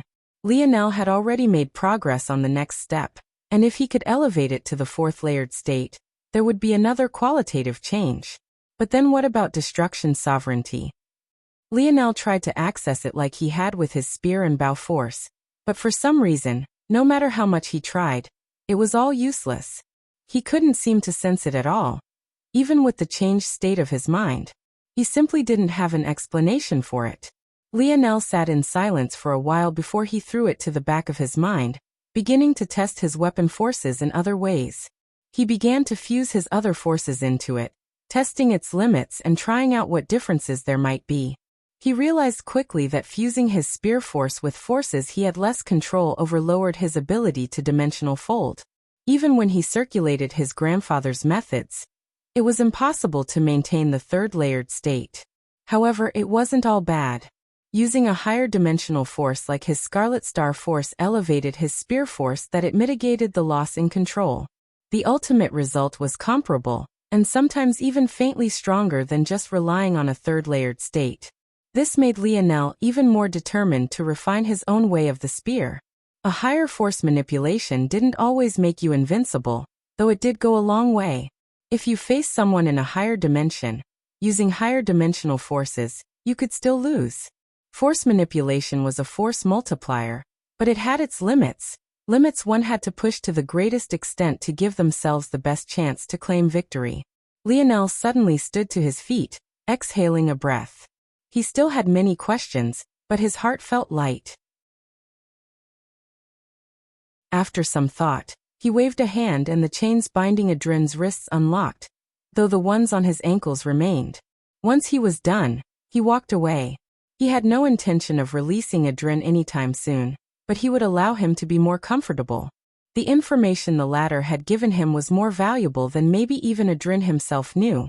and it would become the foundation for the nightmare of the four great families. Lionel's gaze glowed brighter with every step he took. These heir wars would be fun. He wouldn't let anyone stand in the way of him taking over the Morales family. And very soon, no one would be able to stop him from unifying the whole of the human domain and the dimensional verse beyond. A dense purple glow flourished around him. Adderworth finished his explanation, looking forward with a light smile on his face.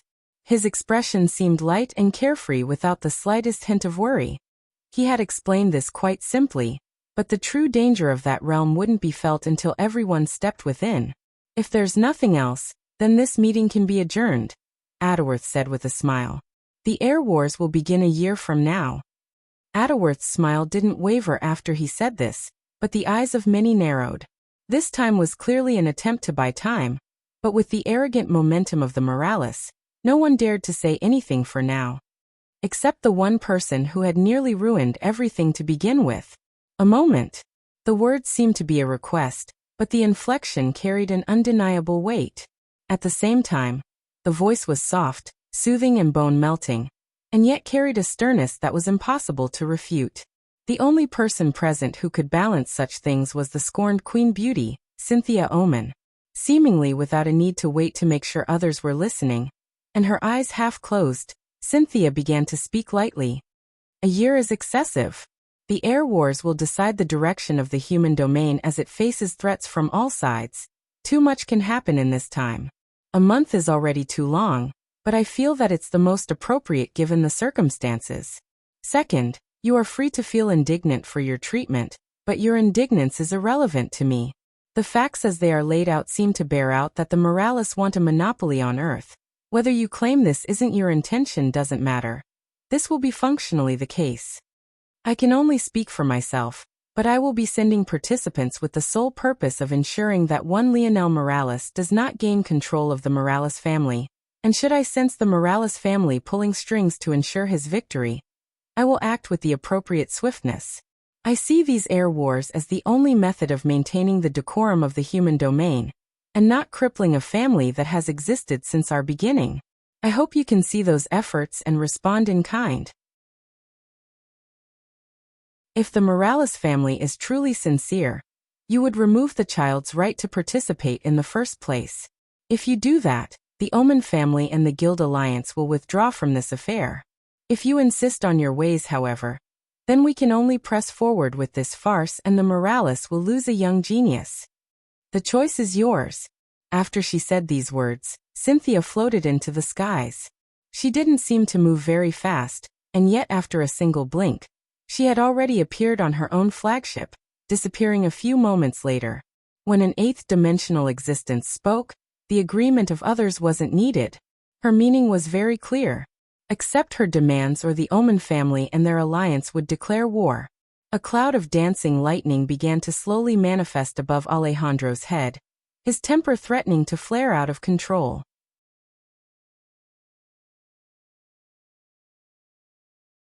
Chapter 1926. Published at 19th of June, 2023, 10:53 and 41 seconds AM. Chapter 1926. Escalation. If audio player doesn't work, press stop then play button again. The rumbling thunder above Alejandro's head suddenly expanded as he slowly stood to his feet. Arcs of lightning rushed through his pupils, the pillar beneath his suddenly cracking and nearly fracturing. Good. Alejandro raised his hands and the skies darkened instantly. Cynthia, who had just stepped on her flagship, paused, though she didn't turn back. Her dress fluttered in the wind, oddly peaceful compared to the raging storm rising around her. If you want the Morales family to lower their heads, you're all more foolish than I thought. Alejandro's voice crackled and boomed, the weather itself echoing his words across the horizon. It felt like in that moment, everyone in the solar system could hear his voice. Then wait for war, Cynthia said lightly, prepared to continue moving. Wait. Alejandro raised his head to the skies, his laughter causing the rumbling black clouds to thicken. Since you all dare to come here in an attempt to humiliate my Morales family, why should you ever think of leaving? Warriors of the Morales family. Alejandro's voice boomed so loud that even the elders representing exceptional families winced. their ears bleeding beneath the sound and pressure. Their hearts trembled as they realized that the Morales family wasn't all talk. Roars echoed from the planet below. Alejandro closed his palm, a mighty spear spiraling with rainbow lightning appearing in his hand. At the same time, the sound of clinking armor echoed and a surge of rainbow lightning seemed to form around his body, forming a radiant armor that sparkled both like rainbow crystals and streaking lightning. One after another, thousands began to rise into the skies, the clinking of armor filling the skies as divine armors of all kinds manifested. Some rumbled like volcanoes, others howled like wind, some were as tall as giants, and others stepped through the air as though it was solid ground, radiating dense earth force that steadily increased the gravity of the surroundings. The mixture of those that could rise into the skies and those that couldn't roared out. The white clouds that had clung to the bottom of the pillars dispersed, revealing a land below filled with men and women rushing to heed Alejandro's call. It was clear at a glance that the Morales family hadn't planned this in advance. Their gathering army lacked any sort of organization or forethought, but it was precisely this that made the hearts of so many tremble so fiercely. They didn't ask why, they didn't seek understanding, they didn't even seem to care if there was a reason at all. The moment they heard their patriarch's call, they came out in droves, bloodthirsty lights in their eyes.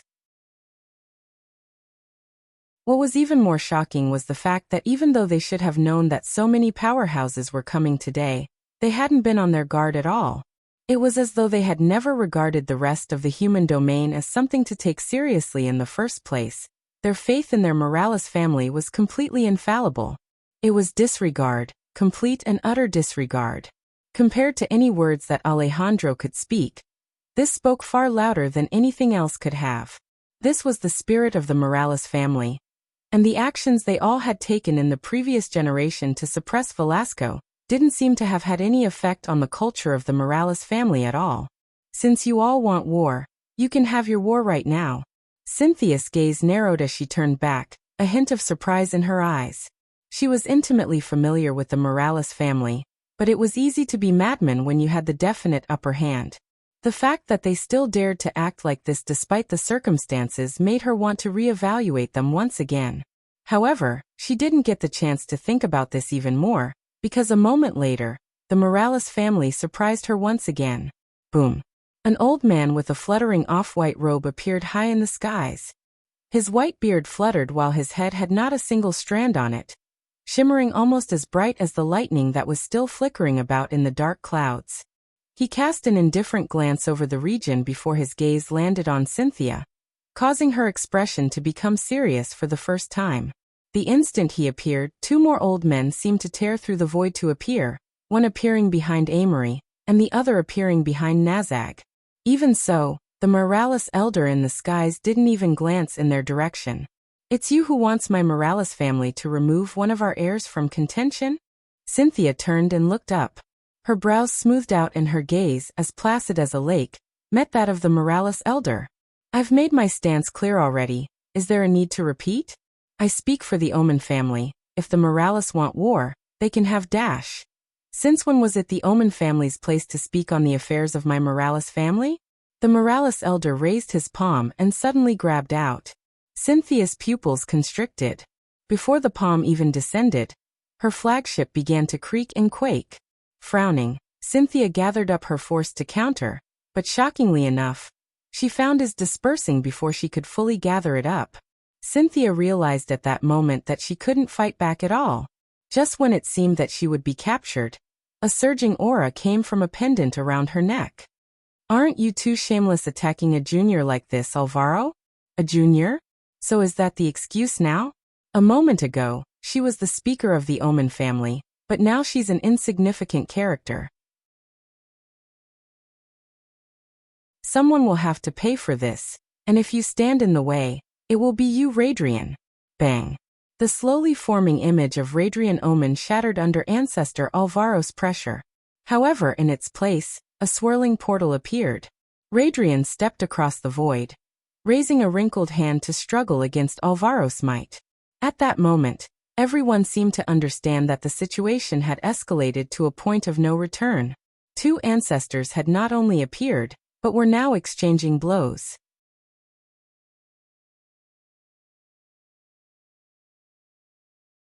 Chapter 1927. Published at 19th of June, 2023, 10:53 and 40 seconds AM. Chapter 1927. Never again. If audio player doesn't work, press stop then play button again. Boom. Ancestor Radrian stepped out completely, his bent arm extending fully, and a rush of force beat back Ancestor Alvaro's force and eventually dispersed it. Ancestor Radrian's expression darkened. Is this really what you want to do, Alvaro? Ancestor Alvaro stood in the skies, the intent in his gaze blazing. With a wave of his hand, he pulled out a bronze spear with a menacing blade. Almost instantly, the howl of spear force sundered the skies, a violent swirl of sharp force stinging the eyes of all those who are foolish enough to look directly at it. The Morales family will not take a step back. Alvaro slammed the butt of his spear downward, causing cracks to appear in the air as though reality itself was shattering akin to fragile glass.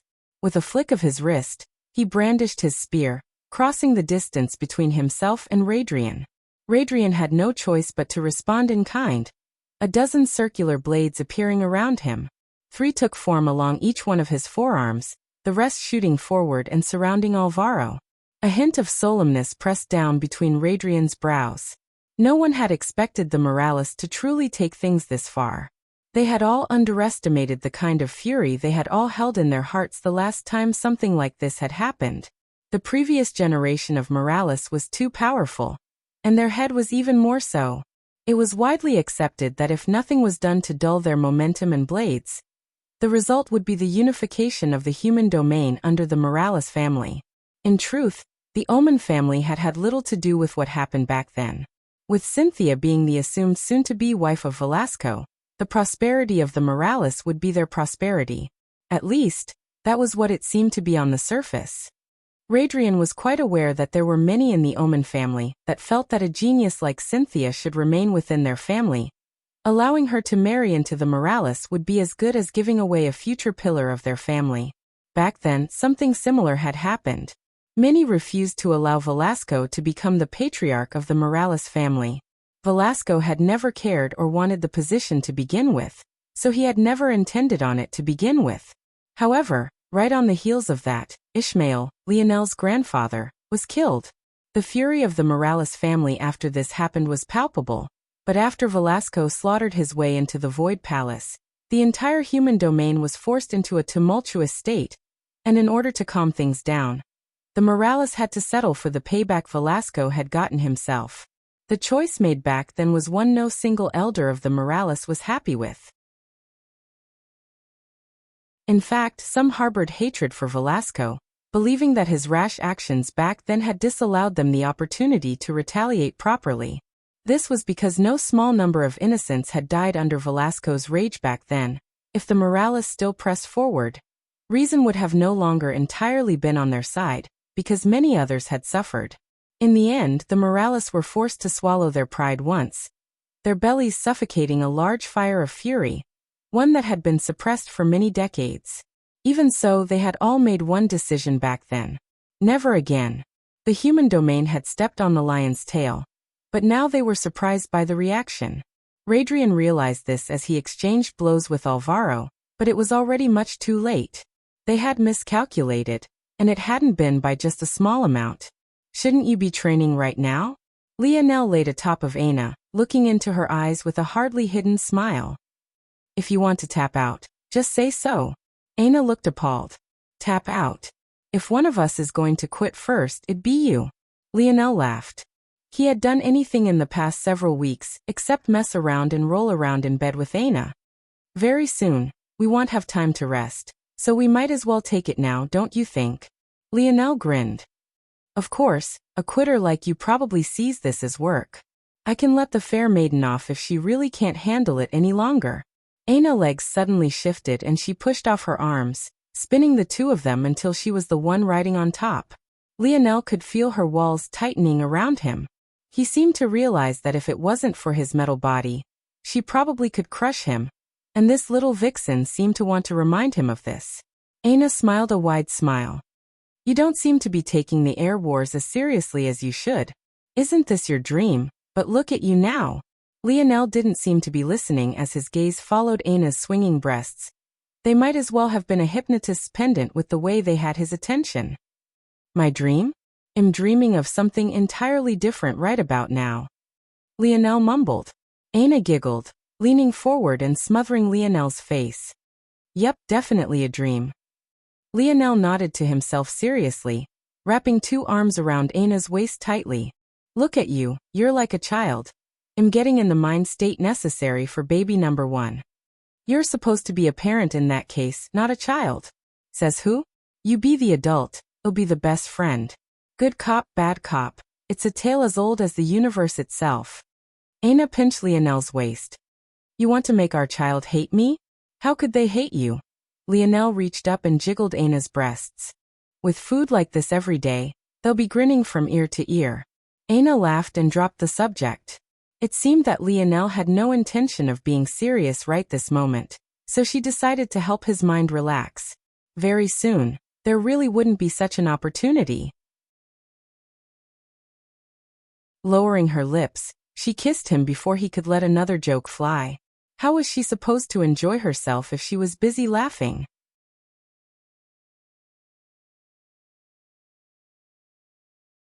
Chapter 1928.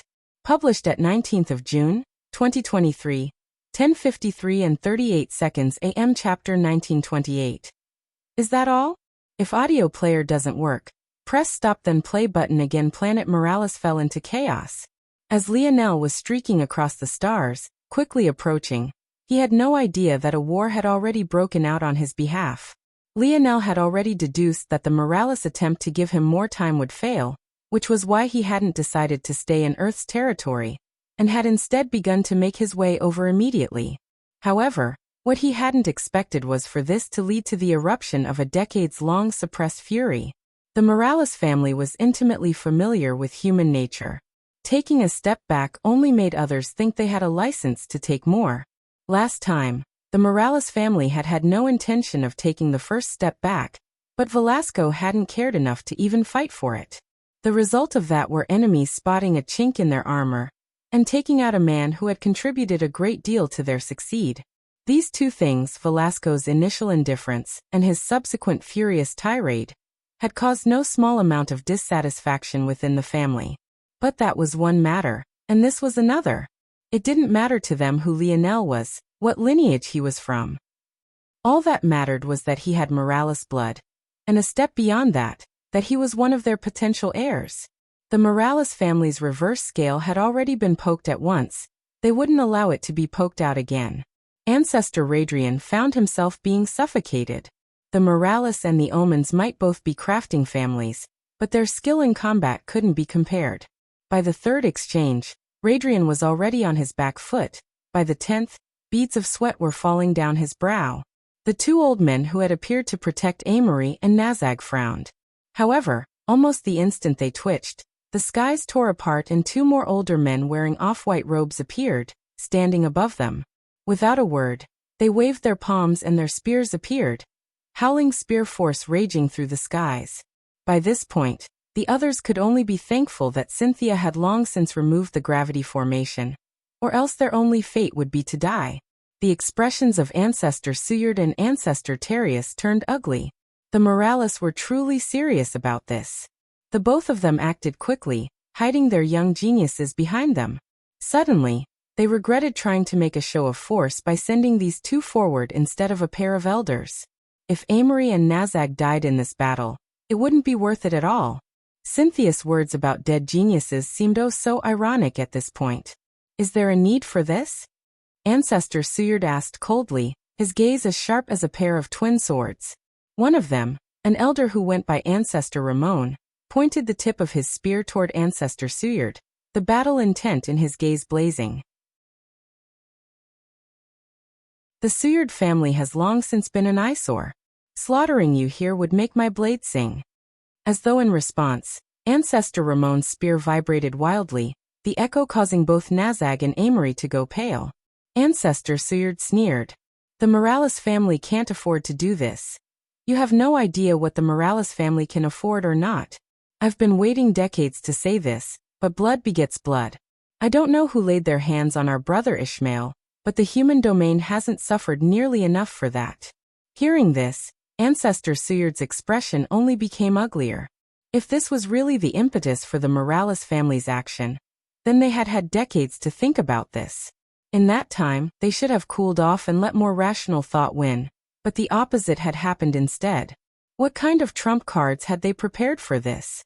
Just when Ancestor Ramon was about to attack and vent the chest full of fury he had suppressed for so long, a sudden change occurred. Boom. Yet another flagship appeared in the skies. Ancestor Ramon frowned. Shield cross stars? This thought only lasted for a moment, though. That was because on the bow of the ship, there was a boy sitting with his feet dangling among the stars. A boy whose face was recognizable to many by now. That was just an inevitable result when you were a Tier 1 fugitive. Lionel blinked, clearly not having expected to see such a shit show. This wasn't even his real body. It was just a clone he was using to direct the flagship. His true body was still having a grand time, though whether it was a clone or his real body didn't make much of a difference. After all, both were being controlled by the same mind. The hell? Lionel mumbled. The current Lionel really looked out of place. He was shirtless, wearing nothing but a comfortable pair of sweatpants. He couldn't be bothered to conjure up anything more complicated for a clone, but this only made things all the more shocking. Lionel's appearance, however, especially for those who thought that he had every intention of stalling and buying as much time as possible, caught many off guard. Almost more than the fact he dared to appear with a stolen flagship of shield cross stars. Cynthia's gaze drifted over, her expression unreadable. Alejandro, who stood in the skies among crackling lightning, also turned over. In fact, even the various ancestors looked over. After all, this young man was the spark that had started all of this. Lionel blinked. He wasn't one to be shy, but this situation was truly quite weird to him. Coughing lightly, he smiled. Did I come at a bad time? The expressions of many became weird. Of all the responses they had expected, this was definitely the last. Lionel looked slightly uncomfortable, but outside of that, he didn't seem to feel the pressure of the situation at all. Adworth smiled bitterly. Little bro, you really did come at a poor time. Oh, what happened? The conversation echoed across the battlefield, the rumbling of the Morales family warriors unable to suppress it entirely. It made sense for a seventh-dimensional expert like Adworth to be able to do this, but Lionel being able to. Well. Adworth looked around. Lionel's appearance seemed to have caused a small lull, but this couldn't be helped. The entire surrounded were still quaking due to the appearance of such a large war vessel. It was difficult even for eighth-dimensional existences to maintain perfect balance currently. It's like this. Adworth decided it wouldn't do any harm to explain.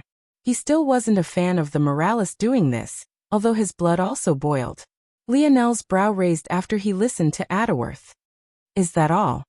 Adworth frowned, not quite sure how to respond to that. A year really is too long. By then he'll be in the seventh dimension. If we held the air wars then, it wouldn't have any suspense. What fun would that be? Lionel's smile was like the summer breeze, his hair dancing gently in a wind that seemed to be of his own creation. The carefree confidence he exuded seemed to sweep away all auras but his own.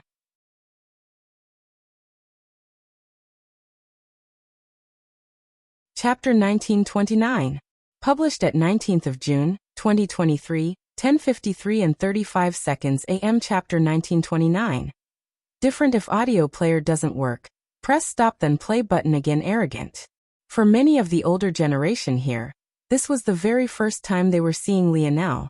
But that smile, that casualness, that indifference in the face of what should have been insurmountable pressure. They had seen it before. And he looked so similar to that person that their images could practically be stacked atop of one another and fused into one. For some reason, seeing Lionel's nonchalant smile, the fury in the eyes of the ancestors and Alejandro abetted, their gazes sparkling. Ancestor Alvaro's wrist trembled once, sending Ancestor Radrian flying back with quite some speed toward the Omen family's flagship. Then he raised his head to the skies and laughed uproariously, his laughter echoing all throughout the battlefield. In truth, the ancestors of the Morales family weren't entirely on board with this. Setting aside the fact that they were still quite furious, Lionel's words just now might have helped them vent somewhat. But the issue was that it could easily backfire. If Lionel actually won, or performed well enough, then his words now would gain them back quite a bit of face. However, if Lionel said all of this just to lose, and in terrible fashion at that, then it would only be worse for the Morales family from then on. Starting the war right here and now was preferable for multiple reasons. For one, there was the matter of momentum. Scheming and planning was just as important in war as the charisma of one's leaders and the heart of one's warriors. The morale of the troops was an often forgotten staple of victory. Only the most foolish of commanders would treat their armies like numbers on a sheet. Right this moment, the momentum was on the side of the Morales. If they chose to take a step back, gathering up the fire they had in their bellies currently would be very difficult. The second reason was even more obvious, and that was because they could deal a decisive blow to all of their enemies right here and now. There were 3 ancestors present, 3 men that these families would ache to lose.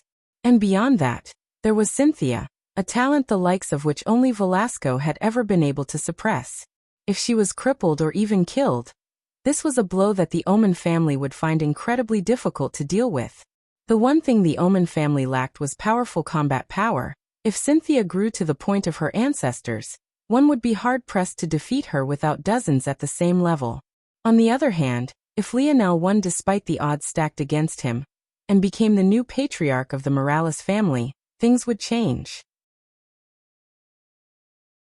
The war felt inevitable at this point, but the momentum they would have in this latter case would be even more than what they had now, not to mention the fact that they would also gain the support of Earth at the same time. While that might not be worth much now, in the future, the gain in morale and momentum, not to mention the suppression of the other families, would result in nothing but benefits. If this future was guaranteed, it would definitely be the preferred path, especially since if Lionel became the patriarch, that lone wolf Velasco wouldn't be able to be so casual with his actions any longer, and he might finally return like he should have long ago. Truthfully, it was only because Velasco's movements, whereabouts, and current strength were so unknown that these families chose to be so bold. Some thought he was beneath Cynthia after spending so long on Earth, and thus wasn't a worry at all. Some thought he was at best equivalent to Cynthia, making him a slight worry, but nothing much in the grand scheme. Very few knew his real strength. If not because of the event that occurred in the Void Palace, these people would have been even more casual. Humans were forgetful creatures. The Morales ancestors didn't know if Lionel realized these truths, or if he was just speaking like a normal hot-blooded youth. If it was the latter, it was acceptable enough. He had proved himself to be a Morales. If it was the former, however, this boy was no less arrogant than his father. Boy, do you know what you are asking for? Ancestor Alvaro looked down with a smile. He was one of the elders who disliked Velasco greatly, but he didn't seem to transfer that dislike toward Lionel at all. Lionel looked up and smiled, but he didn't seem to feel like answering. He had made his stance quite clear.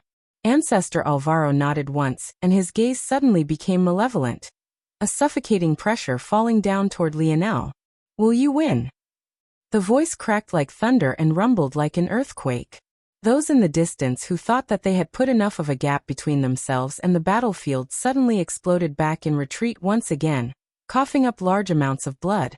Despite the fact that the voice was aimed toward him, Lionel's smile didn't fade. Winning is all I do. Lionel's voice was much softer than Alvaro's, but it was just as clearly heard, riding the waves and projecting to the world. Ancestor Alvaro's malevolent expression slowly faded, and he nodded one final time. Geeing. At that moment, the sound of a howling sword force also rose. Amory, who stood behind his ancestor, looked toward Lionel with his same indifferent glance.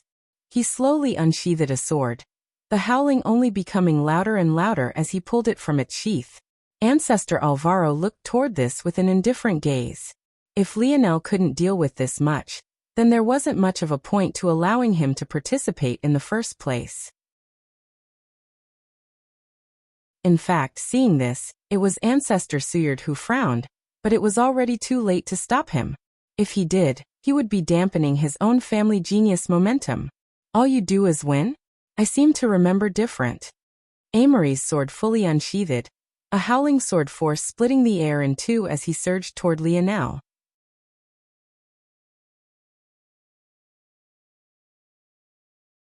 Chapter 1930. Published at 19th of June, 2023, 10:53 and 19 seconds AM. Chapter 1930. Belong. If audio player doesn't work, press stop then play button again. The sword howl caused many to narrow their gazes. Even amongst the weaker older generation, they felt the need to take this attack seriously. They couldn't fathom how someone in the sixth dimension could possibly deal with such a strike. In fact, they didn't know many seventh-dimensional existences in Tier 1 that could deal with it, not without ending up in a sorry mess, that is.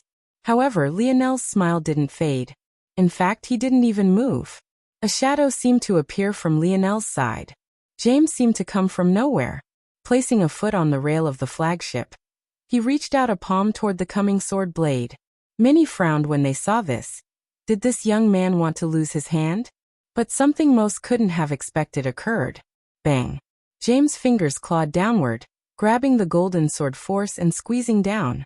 The sound of shattering glasses echoed as the sword force dispersed into a whirlwind, the bits and shards echoing into the distance.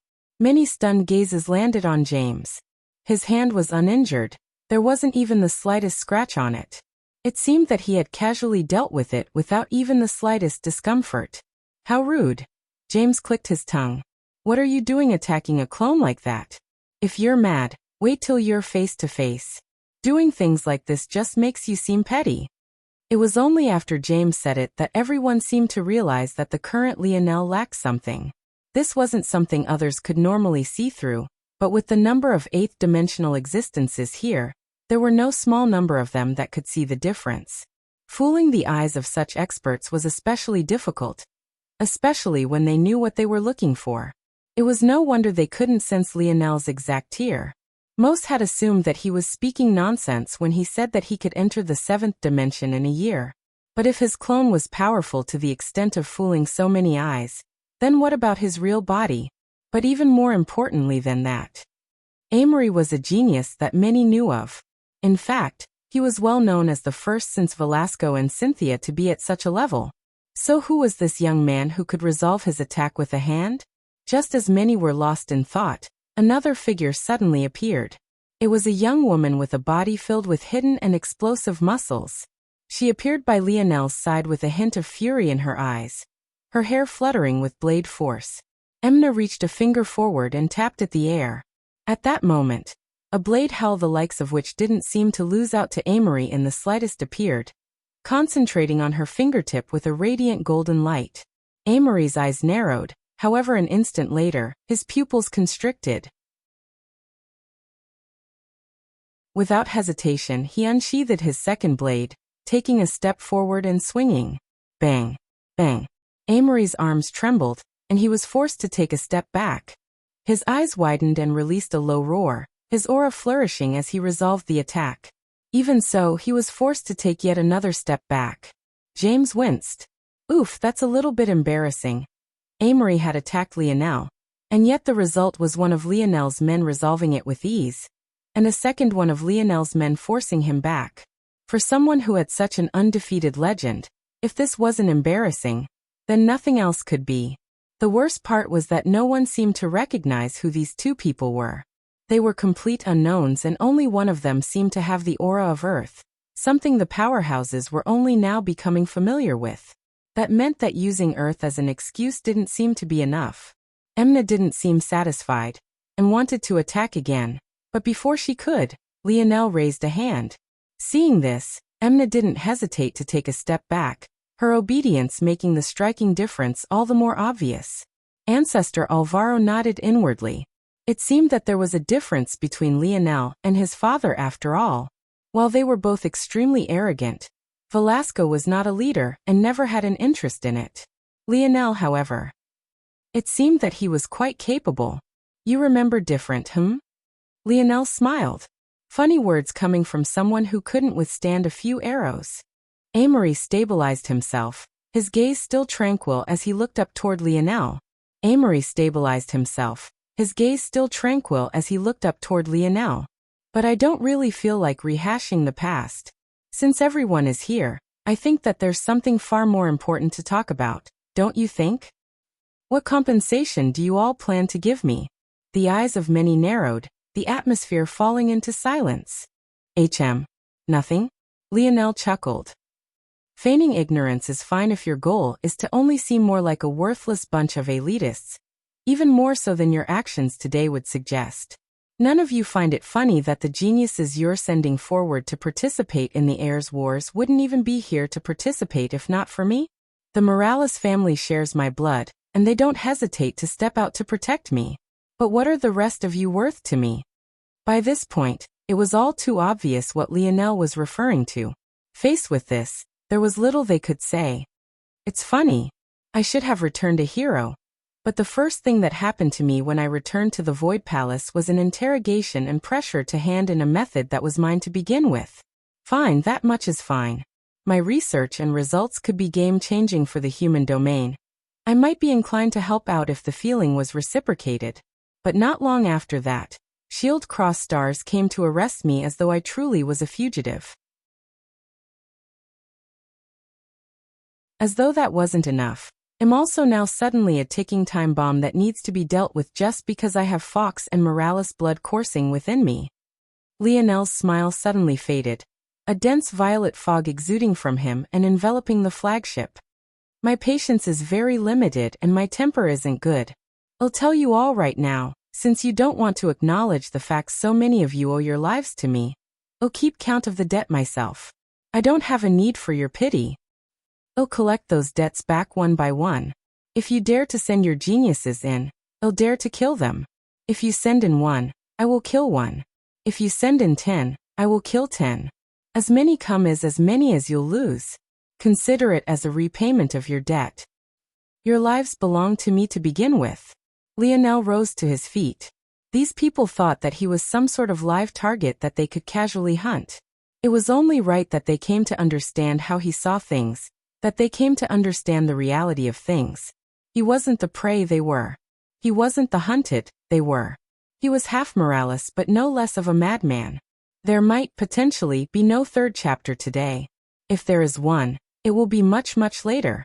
I will try my best. Sorry everyone. This month and next month will be quite hectic for me.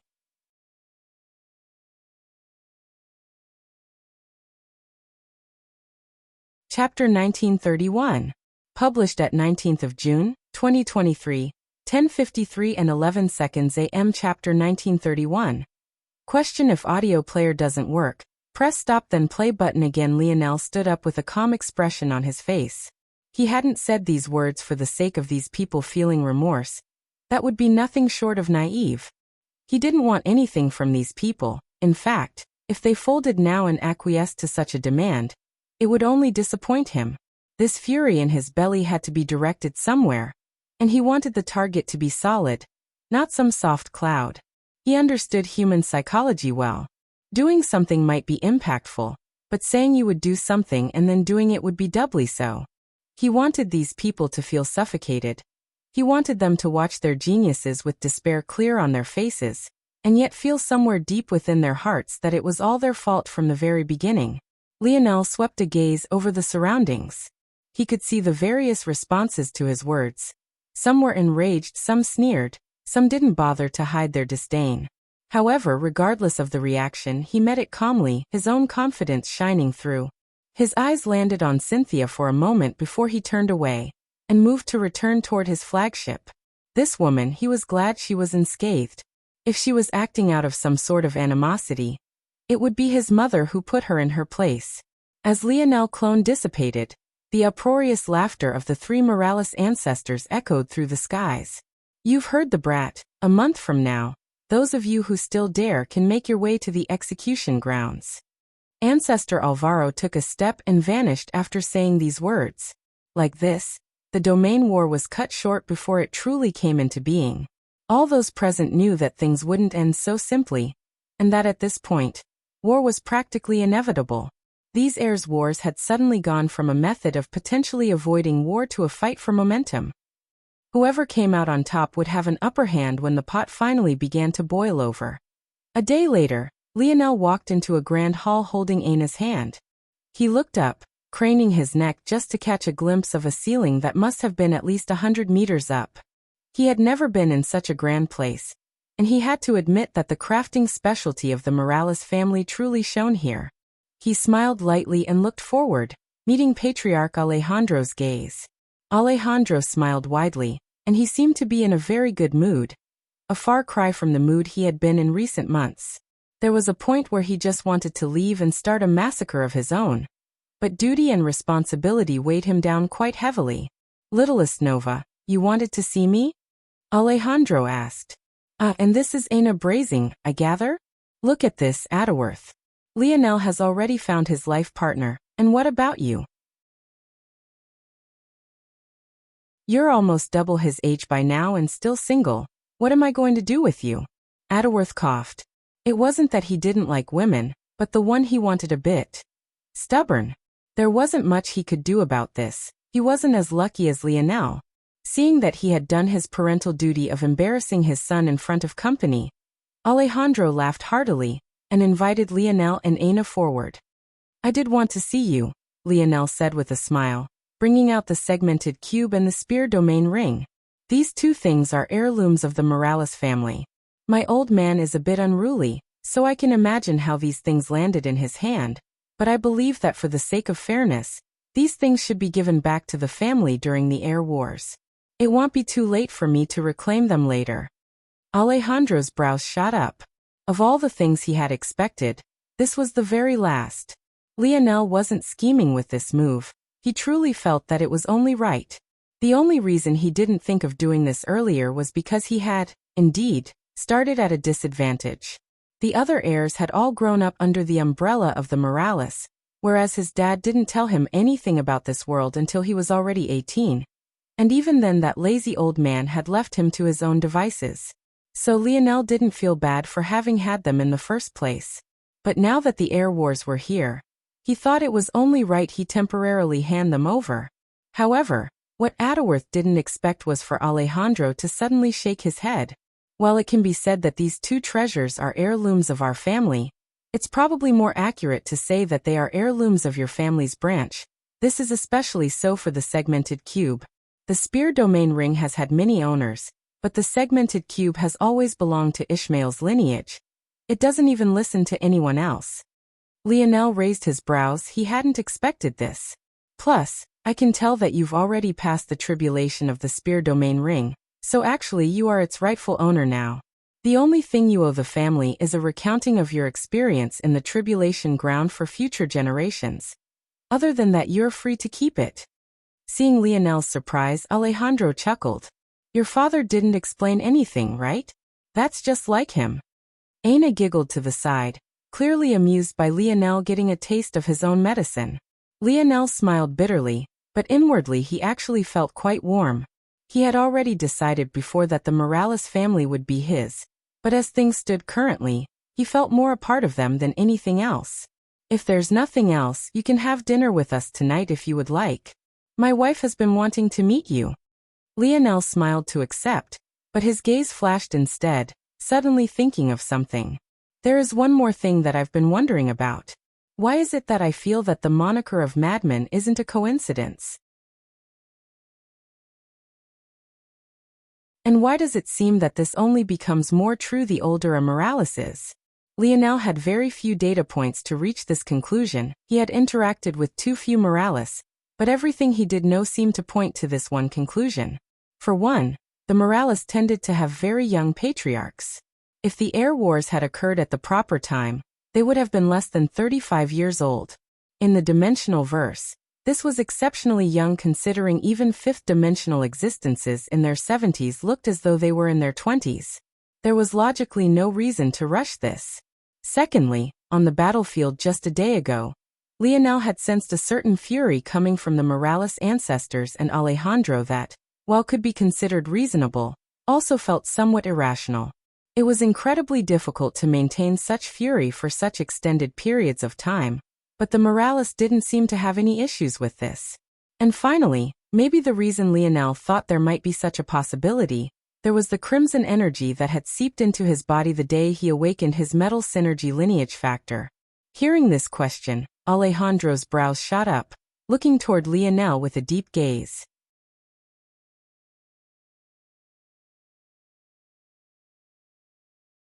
Chapter 1932, published at 19th of June, 2023, 10:53 and 5 seconds AM Chapter 1932, Only Time. If audio player doesn't work, press stop then play button again. Alejandro stayed silent for a long while. It would be one thing if Lionel asked this question based on something Velasco had said, but he knew that man too well. And considering Lionel had just tried to give over something he shouldn't have, it was safe to say that his level of understanding toward the family was nearly zero. This meant that Lionel had deduced this on his own from the outside. Alejandro wasn't sure if this was impressive, or maybe even a bit said. It is true that the Morales have a bit of a temper problem, but it's usually not much of a problem. It used to be much worse, but after a certain age, the elders and ancestors of the family enter the Holy Land where the incense can calm their minds and soothe their soul. The reality is that the ability to assimilate the elements with your body is a demonic ability. For humans, the root of our affinities should be our ethereal glabellas. However, the metal synergy lineage factor takes root in the blood, and the affinity is birthed from runes that are ground into our bones and flesh. This is far more comparable to demons whose affinities are rooted in their bodies. Lionel's gaze flashed. That was true, now that he thought about it. When Aina refined the force pills to refine their foundations, the most important aspect was the flesh and blood of the demons. They had already been the foundation of the strength of demons. Lionel had never really seen things from that perspective, but indeed the metal synergy lineage factor truly did align much more with demons than it did humans. His mind couldn't help but drift to the Demoness once again, and the connection between the Silver Empire's inheritance and that of the Morales families. Was it a coincidence? Or could it be that Demoness wasn't just referring to the personality of this mysterious woman, but also her race? How were these things related, though? Just the timelines alone didn't seem to match up. If the Demoness was related to everything, she would have had to have been there from the start of the Morales family to this point. The same would have been true for the other two founders of the Three-Finger Cult as well. Even someone with a Tier 5 Immortality Ability Index couldn't live that long. Why Star Order had made it obvious many times that his lifespan was actually quite limited. And even if the Demoness had a Tier 5 Immortality Ability Index that was somehow beyond that of any savant ever born before, and she really had lived for so long, what about the current head of the Three-Finger Cult? He was still alive as well. Was Lionel supposed to believe that two such anomalies were born into the same generation with the exact same ability index? What were the odds of that? It was all very confusing, and even he couldn't piece together what was happening.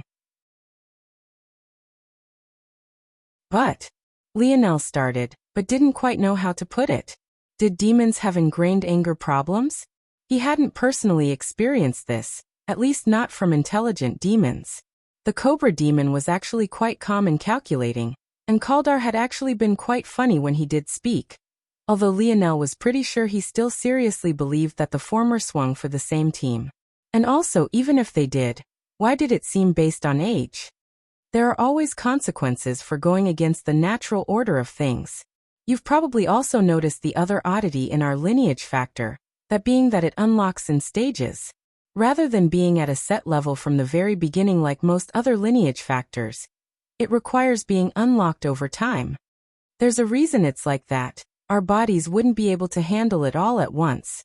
Lionel's gaze flickered. This was also true, though he no longer had this problem. After assimilating the Silver Empire's inheritance, he had access to the full range of the metal synergy lineage factor, though it probably wasn't appropriate to call it that any longer, as the synergy it had with the other three portions had created something entirely new that Lionel had yet to fully explore. On top of that, he had formed a sixth doorway that would allow his metal synergy lineage factor to cross from the 8th dimension into the 9th. But as things stood now, he had no idea how to open that doorway. At the very least, right now he felt like he was a very far distance from it. Lionel had yet to battle with this new body of his, because he had to enter the tribulation right afterward. In truth, he was a bit eager to see where his limits lay. But that was a matter for another time.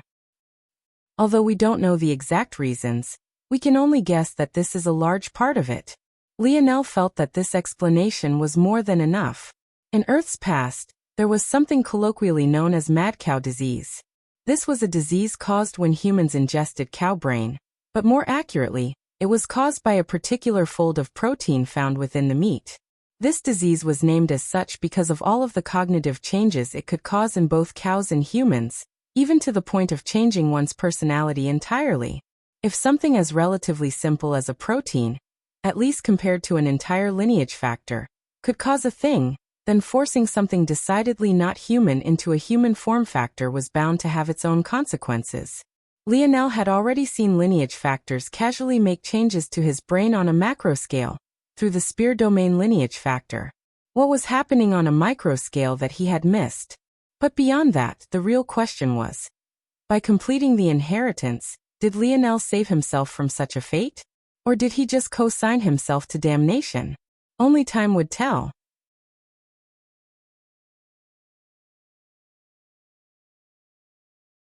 Chapter 1933. Published at 19th of June, 2023. 10:53 and 2 seconds AM. Chapter 1933. Novas.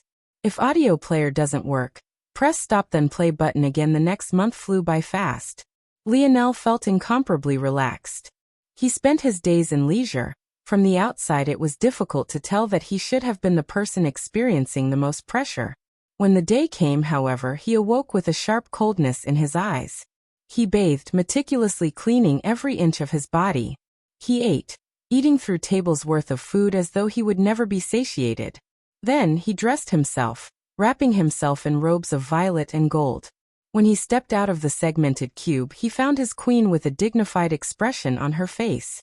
Aina wore a long violet and gold dress that clung to her curves, and had just a single slit down its right side, revealing a creamy smooth thigh wrapped with a delicate lace garter. Aina smiled lightly, stepping forward and smoothing out Lionel's chest. Her hair and eyes seemed to sparkle on their own, emitting a gentle light. When she seemed satisfied, she took his arm, and they stepped out together. The atmosphere was incomparably solemn. Not a single sound could be heard despite the seemingly endless pair of eyes paying attention to the situation. The location was a space above a seemingly barren planet. There wasn't a single blade of grass on its gray body, nor was there a single sign of life. Above it, there was a platform formed entirely of glass. On this clear platform, a large number of youths stood in pairs. One would have thought that Lionel's threat had fallen entirely on deaf ears. Surrounding this clear platform, several flagship-level ships were in attendance. Any power of the human domain worth much of anything was present, even if they had no intention of participating. There were no doubt powerhouses of the Void Palace and Shield Cross stars present. As for those that couldn't make it, the Morales had made certain that they had a chance to watch. They wanted the entire human domain to witness this event. It might be surprising that the participating youths were only standing in pairs rather than having their entire entourages with them, but this was how every air war began. Only by completing tasks would one gain access to more of their allies. And if you failed too soon, you may never get to display your full strength at all. In the center of these participants, 6 of the 7 heirs stood, each one with a pre-selected target. There wasn't a single one of them that didn't look prepared for battle. Their gazes sharp and their arasa piercing. Adderworth, first Nova. A bronzed armor covered his body, the maturity between his brows clear for all to see. In these years, he had managed to rein in much of the stalwart Polarm legacy faction under his control. If he had been given some more time, there was no doubt that he would have returned it to the status of a party, and maybe even a leading majority. Surprisingly, though, to his side, there wasn't a member of this faction, his supposed strongest backing. Rather, there was a young woman that was recognizable by all. A young beauty that was most definitely on the Queen Beauty list, and someone that Aina would recognize quite intimately. This young woman was none other than Vega Aquarius. The appearance of this woman by Adderworth's side was a huge surprise. The Aquarius family was a constellation family, and as such had sent geniuses to represent them. But rather than siding with her family, Vega had actually made such a decision. Orin, second Nova. He seemed to stand in the shadows along with his partner whose face was entirely obscured. In fact, even Orin's face itself seemed impossible to see. He was without a doubt the most mysterious of the 6, but this only made sense as he was known to have the widest information network. Covertness was the name of his game. Zavnik, third Nova. Although his gaze was sharp, there was a confident smile on his face. That interaction he had had with Second Nova all those years ago felt like a lifetime ago. Only he understood his reason for working with the unfettered Blade Party back then. To his side, though, an inconspicuous and unknown young man stood, shrouded in just as much secrecy as Oren's partner, CO Fourth Nova. He was without a doubt the most erratic of them all. He had even tried to place Aina under a slave contract many years ago. But this was in line with his personality. Considering Vega was by Ataworth's side currently, but CO had been chasing her for a long while, it was clear that scruples weren't something this Fourth Nova had. Even so, the current CO seemed to have undergone a striking change. The transformation was almost perfect.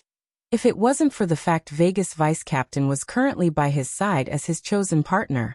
With that, the Morales heirs had already monopolized 2 queen beauties for themselves. Ramon Fifth Nova. If Second Nova was the most covert, Ramon was the most silent and also the only one of the 6 that Lionel had never heard of.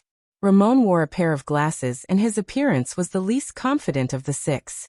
However, by his side, there was a valiant woman who seemed to exude all the aura that was needed for the both of them. This woman was yet another queen beauty, making that 3. However, she wasn't from another family.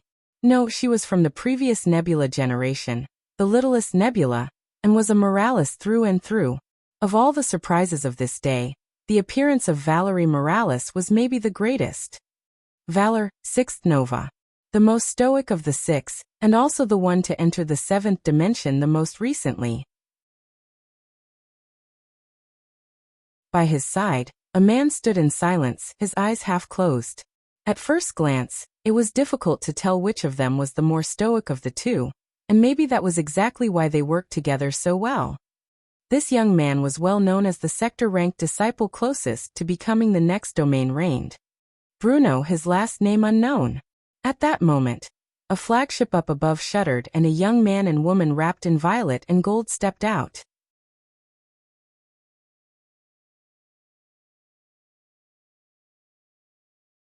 Chapter 1934. Published at 19th of June, 2023, 10:53 and 1 second AM. Chapter 1934. No words if audio player doesn't work. Press stop then play button again. The difference was striking. Everyone was prepared for war. As far as the eye could see, there were armors, sharpened blades, gauntlets and pauldrons galore. And yet Lionel and Aina appeared as though they were strolling to a gala. No matter who it was, even those that would have the intention of directly ignoring him from the very start, they all couldn't help but look. In this sea of 7th dimensional experts, there were only 2 in the 6th dimension, and both of them were right before their eyes. Lionel hadn't chosen to bring one of his 7th dimensional guards. Instead, he had chosen to bring his queen, his wife, his woman. Bold, unrestrained, arrogant. As he strolled forward, a radiant halo seemed to form above his head, a suffocating presence exuding from him. Despite the fact that he was clearly in the 6th dimension, his momentum seemed to suppress all those around him. But what was even more surprising was that the gorgeous woman by his side carried an air of dignity and majesty that was no less oppressive. Golden forces seemed to appear and vanish around Lionel, just as quickly. He descended through the depths of space with fluttering steps, this golden force forming flying doves and gliding butterflies. It was such a magical scene that it took even 8th-dimensional existences several seconds before they realized that this golden force was actually spear force. Their pupils couldn't help but constrict. They had never fathomed that spear force could be used in this way. It was alive, breathing. It was beautiful and seemed to lack the edge of blood and carnage that a spear should have had. And yet it was no less intimidating. In fact, it was more so. Lionel and Aina landed on the glass platform, causing it to tremble. Any thoughts of obstructing their path forward seemed to vanish into the air. The geniuses that should have been here to participate and compete with them flowing out of the way one after another. Neither Lionel nor Aina seemed to spare them a single glance, as though their actions only made sense. At this moment, Lionel's Tier 7 aura had flourished completely, entering the senses of those in the surroundings. However, rather than sneering at such a thing, their hearts could only leap into their throats. A year really is too long. By then he'll be in the 7th dimension.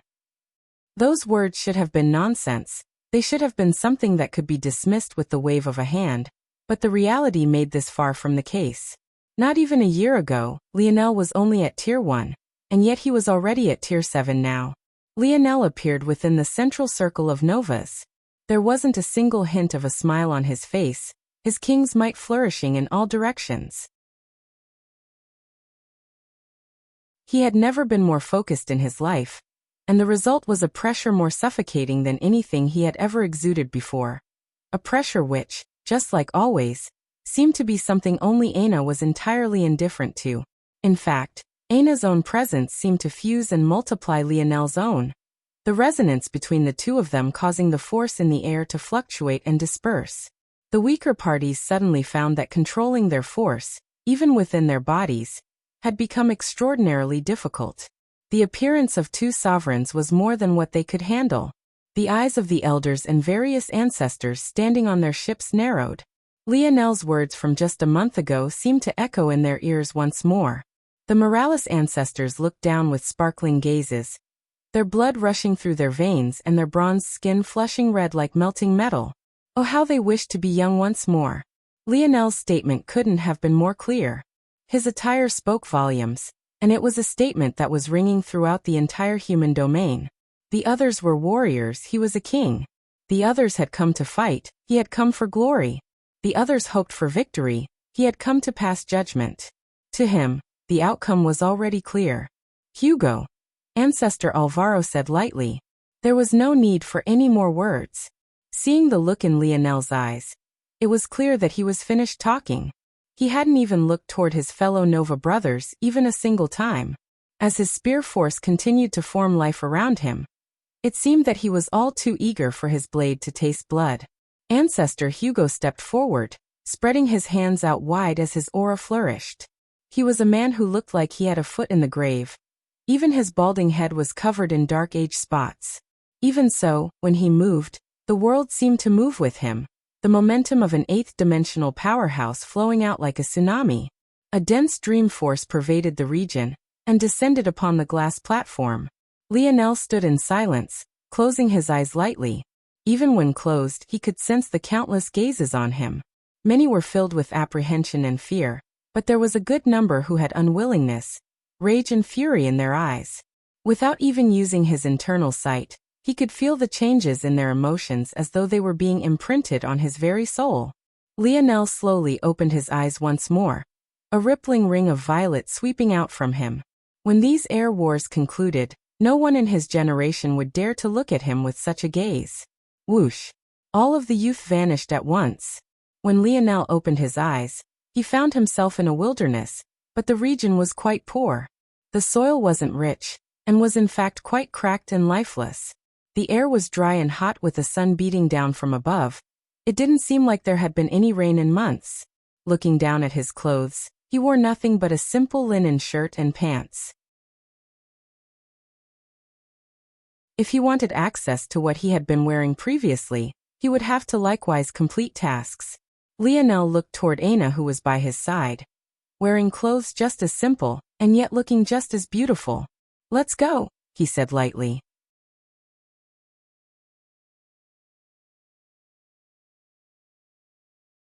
Chapter 1935. Published at 19th of June, 2023, 10:52 and 55 seconds AM. Chapter 1935. Village. If audio player doesn't work, press stop then play button again. Aina nodded, and followed after Lionel, who shot into the distance. He didn't hold back on his speed at all, leaving trails of spatial force, light force and star force in his wake. The Air Wars was the final test of the Morales, and it was treated and designed as such. Not only were your preparations being tested, but your skill was being tested. In the beginning, what you had done in the outside world was almost meaningless, and would only begin to snowball as the Air Wars continued. The only thing you would have access to is your original and raw strength. Lionel suddenly reached out a hand. At that moment, a bow began to appear in his hands. At the same time, a golden battle axe appeared before Aina, one that she didn't hesitate to grab. The linen clothing fluttered in the wind as they appeared before a small village. The walls that protected the small village were made of bundled wood that looked as though they would be better used in a small fire. It was barely 30 or so meters across in diameter, and it seemed to already be in a state of lockdown, as though the appearance of Lionel and Alna had already been expected. Lionel exerted strength in his feet and shot into the skies, appearing high in the trees and surpassing them. Just when it seemed that he would fall back down, a spatial platform appeared beneath his feet, and he pulled back the string of his bow. At the same time, barefoot and all, Aina whipped by an afterimage of his that was still on the ground. In a blink, she had already appeared by the gates of the small village, her gaze cold. On the outside of the air wars, everything seemed to have changed. The barren moon below had become lush and vibrant. At the same time, the glass platform began to flicker, subtly moving. At that moment, it became obvious that it wasn't a platform, but rather a perfectly glass cube that one could see through perfectly. At that moment, however, the glass cube flickered, images of all sorts appearing. An odd force art seemed to make it possible for the glass cube to function as any individual's personal entertainment station. Even so, almost everyone focused on the exact same thing at the first sign of choice. Lionel. Watching him break out into a sprint immediately, the silence was loud. There was nothing wrong with this choice, but there was nothing right about it either. In addition, it was oddly confident for someone who was in the sixth dimension. The challenges and enemies of the air wars were all set to a seventh-dimensional standard.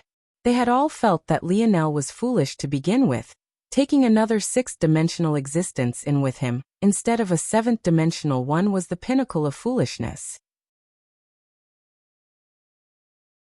That said, if he could leverage the statement, he could come out on top, but he would have to target the appropriate challenges first.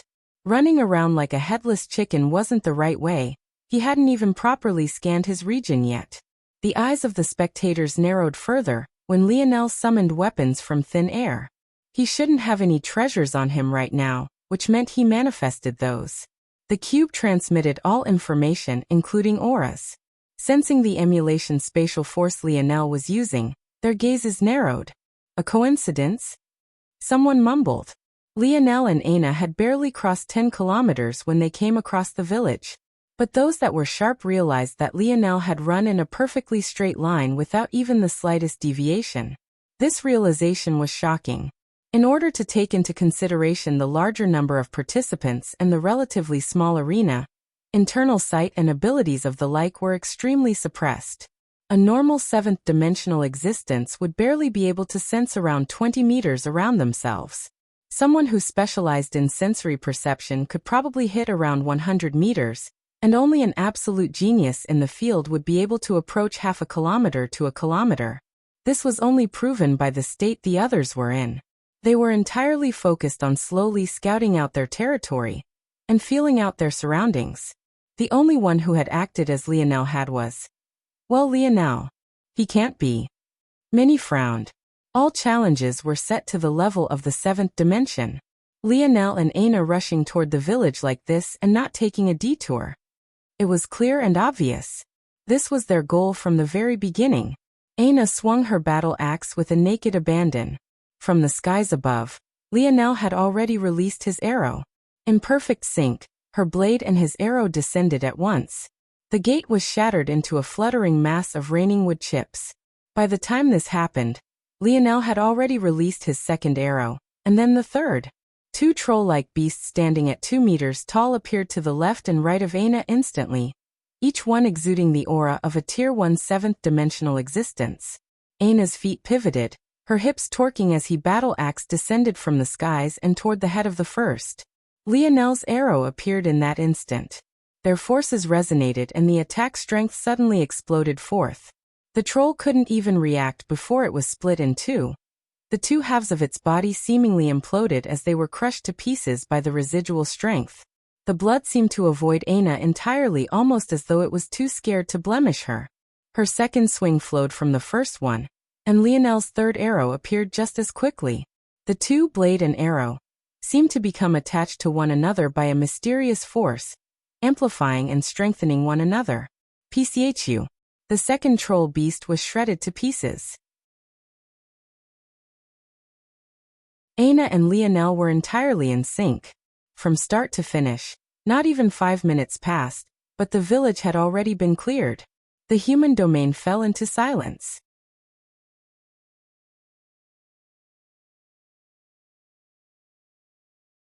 Chapter 1936.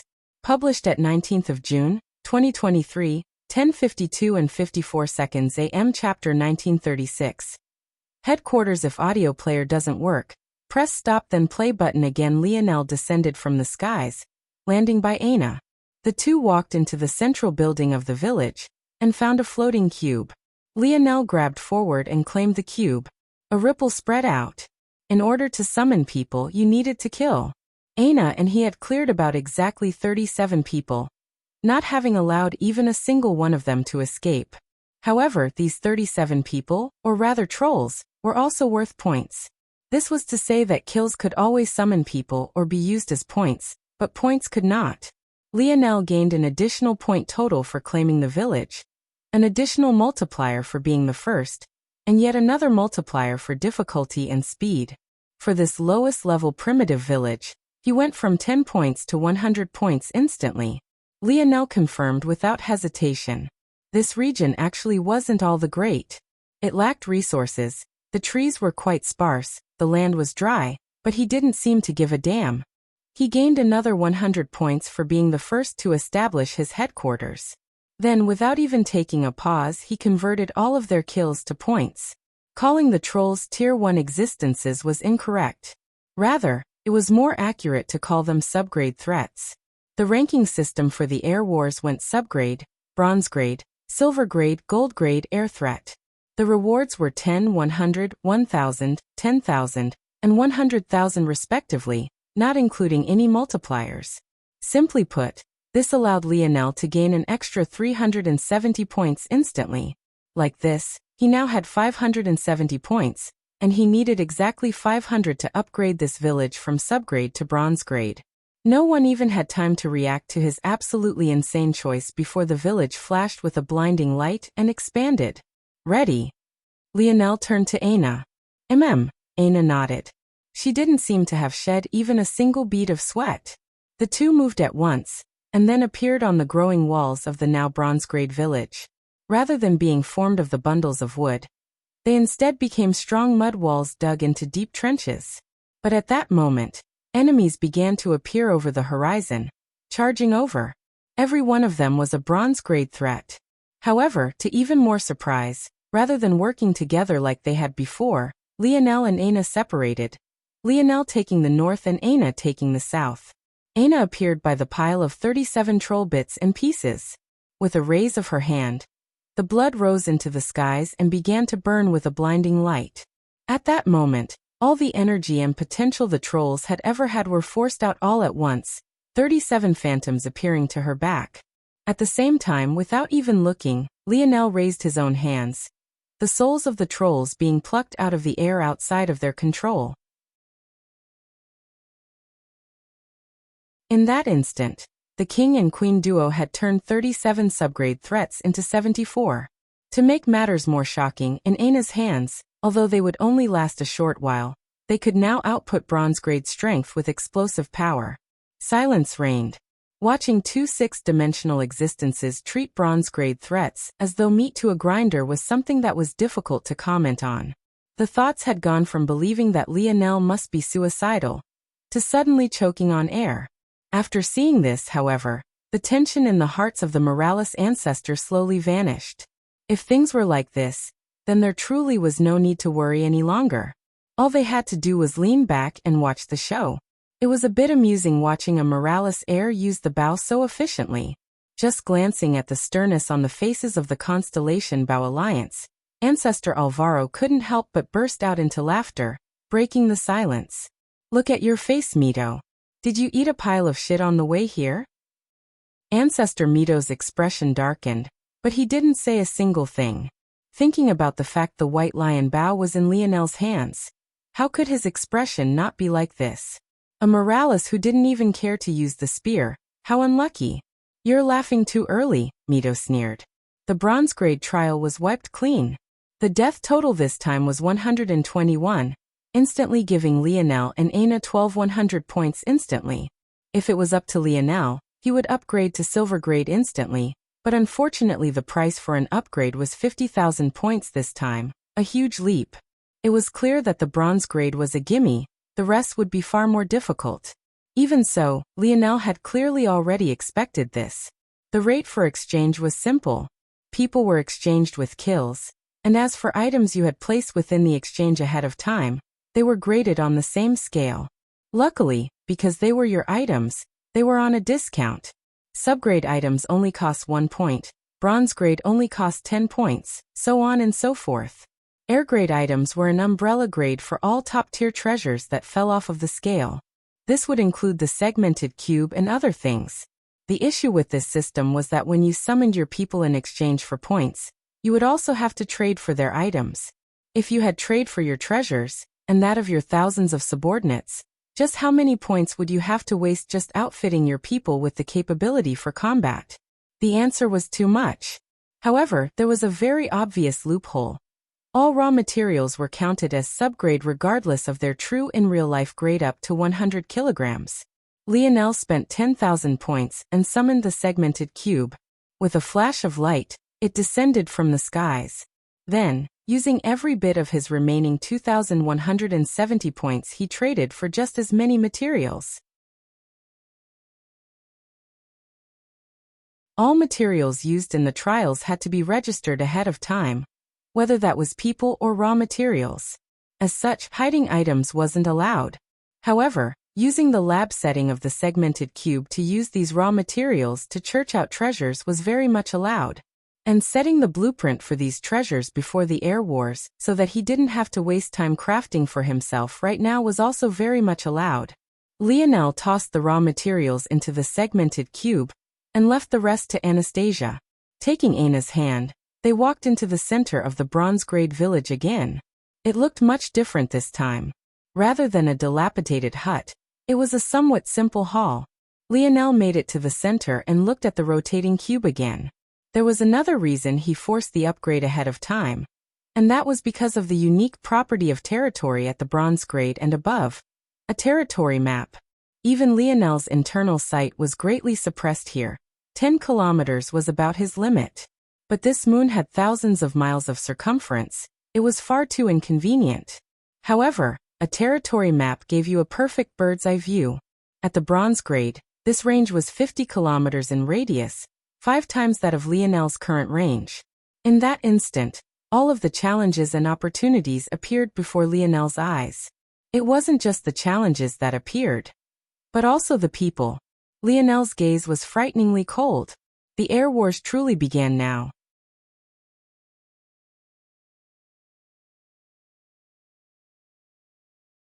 Chapter 1937. Published at 19th of June, 2023, 10:52 and 52 seconds AM. Chapter 1937. Mine if audio player doesn't work. Press stop then play button again. Given that the range was just 50 kilometers, there was only 2 other individuals within range. And when Lionel saw who it was, the coldness in his eyes only increased. They're mine, Lionel said lightly. Indeed, it is too soon to speak. A sneer came from the side.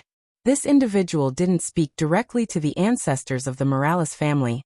Instead, he only spoke to his own people within an organization, known as the Gold Dark Organization. The Gold Dark Organization was an existence that could be considered on par with the Constellation families, or rather ranked amongst the weakest of those 12 families, but far beneath the likes of the Omen, Morales, and Suyard. They weren't often spoken about because they hadn't produced any extremely powerful geniuses since Asena, and they were generally regarded as a power on the decline, though this could be said to be mostly an illusion. Rather than saying they hadn't produced a powerful genius in a while, it was rather that they didn't have a participating member of the so-called Cataclysm generation. And the story behind this tied back to that oh-so-familiar name, Asena. Asena was none other than the overseer of Lionel's true selection, and yet another woman with a grudge against his father, and likewise his mother. The one who had spoken, though, was Asena's husband, a man several times older than she was. It could be said that Asena was tragic in her own way. The only way she could have escaped such a marriage was if she had managed to entice Lionel's father, but in the end her failure to do so sealed her fate. All things considered, Her husband was an exceptionally powerful man, and among the very few candidates slated to become among the next batch of eighth-dimensional existences, a man who went by Bamun. However, he was a jealous man. As such, after Asena's elders co-signed their marriage, Asena was forced to give up pretty much everything. Asena, as a result, was thrust into the role of swollen-foot pregnant wife much earlier than the others of her generation. She was pulled out of the Void Palace under the pretext of a mission, and didn't return until after she had given birth twice. Of course, these were against the rules of the Void Palace, but these were sorts of matters that were easily swept under the rug if done cleverly enough. Rearing a child was one matter, but giving birth to them only took a handful of years. The trouble was that Velasco had no care for these rules and couldn't be bothered to circumvent them properly, leading to head-butting with the Void Palace top brass. Due to the fact Asena was forced into such a thing so early on, not only was she resentful as her potential was cut short, but her children didn't quite match the ages of the Cataclysm generation. They were too old to be part of the Cataclysm generation, but too young to be part of her generation. This led to them being relatively obscure, something that left the Gold Dark organization, Bamun and her quite dissatisfied. These air wars were a perfect opportunity, and even better than that, their two sons had landed right within Lionel's range. Those two brats are decent, Ancestor Mito said with a sneer. If that brat was smart, he would avoid them for as long as possible. But I doubt he'll have a choice like that. The commotion he caused in clearing the bronze grade challenge was far too much. Bamun's gaze blazed. His hatred for Velasco was great, and he knew well that while it seemed like his wife hated him as well, it was a resentment that stemmed from a completely different feeling. Seeing Velasco's son lose to his own would be the ultimate retribution, a sign to Asena that their union had always been the right one. Asena's own gaze blazed with a similar ill intent, almost leaning over the side of their flagship just to get a closer look. It was then that, to everyone's surprise, the moment Lionel glanced at the two on the territory map, he flickered and vanished. Lionel's speed was unconscious. He moved even faster than he had before, his speed making the elders on the outside fall into complete silence. His figure flashed, then flashed again. He crossed the 50-kilometer distance in not even half a minute, booming shrieks of shattering sound barriers echoing out from behind him. At the same time, Aina had made her own move, but rather than moving with Lionel, she had targeted the first challenge within their territory, mapping out the path between three of them before setting off.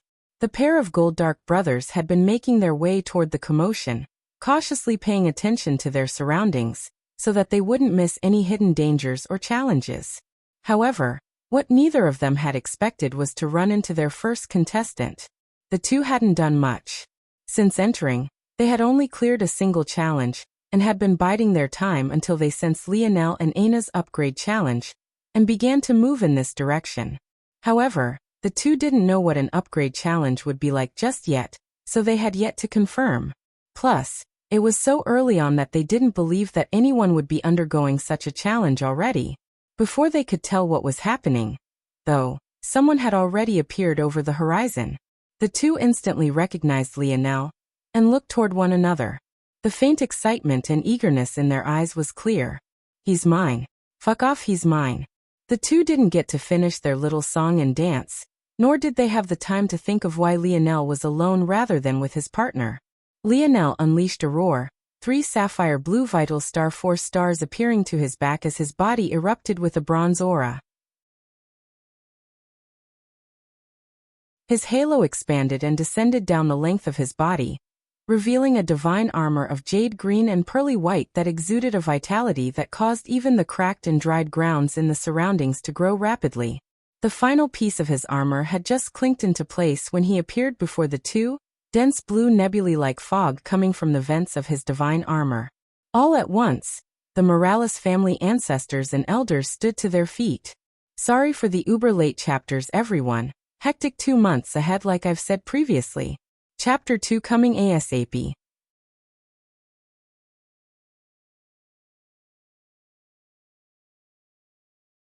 Chapter 1938. Published at 19th of June, 2023, 10:52 and 50 seconds AM Chapter 1938. Gold Dark. If audio player doesn't work, press stop then play button again. Lionel punched out with the momentum of the world to his back. The Gold Dark brothers reacted instantly, setting aside their disagreement and punching out in unison to meet Lionel's. Their fists never even connected. The sheer pressure of Lionel's punch snapped their wrists and broke their forearms in three. Pain twisted their features as they were blown backward.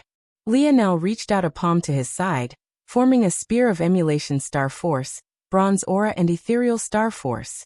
The two brothers spiraled through the air, their hearts leaping into their throats. As geniuses of the Void Palace, they made their decision instantly. They had to bring out everything.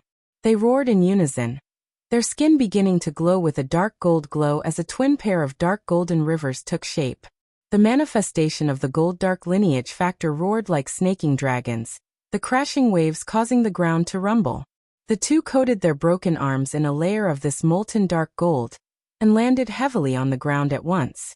They hadn't been able to trade for their weapons after completing just a single challenge. Even so, they quickly formed a saber for each one of them, manipulating their dark gold rivers. Almost the instant they finished, their eyes widened. Despite their fast reactions, Lionel's spear was already before them. They both crossed their sabers across their bodies. Clang, clang. Their sabers exploded on contact, the integrity of their odd molten force completely unable to hold up. Their arms were flung to the side of their bodies, parried away and completely exposing their chests. With a step, Lionel appeared above them. The two could barely see his eyes through the visor of his armor, but they felt a strong tide of helplessness take hold of their hearts. The tip of Lionel's spear trembled just once and he pierced downward. PCHU. PCHU. Two throats were skewered through. Lionel didn't show the slightest hesitation, not the slightest hint of mercy, not the slightest pause. He had already given his warning. From this moment onward, every contestant that crossed his path would taste his blade. Since they dared to ignore his threat, he would show them the consequences for doing so. He landed on the aura, billowing vital star force jetting out in all directions. A towering pressure exuded from him, one that the human domain would maybe never forget. The first geniuses had fallen so soon. It suddenly dawned on them that this would truly be a bloodbath. No, Arsena shrieked. She nearly flew down from the railing toward the glass cube, as though she would be able to enter the air-war ground like this. If it wasn't because Bamun caught her and held her back, she may very well have succeeded. However, in return for such a thing, Arsena seemed to have completely lost her mind, lashing out at Bamun with what could only be said to be an intent to kill. She lashed out with everything she had and Bamun's clothing was matted in blood instantly. Although he wasn't anywhere near dead, or even threatened, as an expert deep within the seventh dimension herself, if Arsena wanted to she could definitely cause harm to him. Bamun's expression was already dark, but seeing that Arsena didn't seem to have any intention of stopping anytime soon, he only became gloomier. At that moment, an ancestor of the Gold Dark organization stepped forward, tapping the back of Arsena's neck. Her vision went white and she collapsed, but her shrieks still echoed in the silence. The Divine Armor. Life grade. The Morales ancestors couldn't take their lives off of it. To put this ridiculous matter into context, the only people in their family that had life-grade divine armors were them. Only ancestors who had stepped into the 8th dimension could possibly have such a thing. The only person who had formed a life-grade divine armor at the 7th dimension was Velasco. He was the one and only anomaly. There had never been another. He was the first and the last. However, Lionel was in the 6th dimension. If others could just forge your divine armor for you, this wouldn't be so surprising. They would all just assume that Velasco had been a madman and forged Lionel's divine armors for him. In that case, what would be impressive wasn't Lionel's skill, but rather the fact that his body could withstand a life-grade divine armor in the first place. However, in order to fuse with a divine armor, one had to have intimate familiarity with it. This was why you had to forge your own divine armor. Even if you could fuse with a supremely powerful divine armor, whether or not you could control it and have the stamina to summon it in the first place was a completely different matter. In truth, Lionel wasn't even aware of this. If he was, he would have known that his father's suggestion to fuse evolution ores into his divine armor was completely insane. That was because all this time, Lionel had to sustain a divine armor a dimensional level above his own. What these ancestors didn't know was that this was only the tip of the iceberg. This was just one of Lionel's 3 divine armors, and it also happened to be the weakest one by no small measure. Even so, they were so shocked by the divine armor that they didn't even take notice of the 3 blue stars until several moments later. Those stars. Why do I sense the aura of the heavenly body realm? This brat sure has a lot of secrets. Before they could discuss any more, the agitation of the crowd couldn't seem to be held back any longer. The Morales family is too vicious, Ancestor Goldark said slowly but with power. Alvaro and the others turned over with a sneer, but before they could say anything, Lionel's voice echoed. The atmosphere froze. How didn't Lionel's voice reach them so clearly through so many layers of dream force? Ancestor Hito, who was resting his eyes by the side, suddenly sat up, his wrinkles smoothing out as his eyes brightened. However many come is as many as you will lose.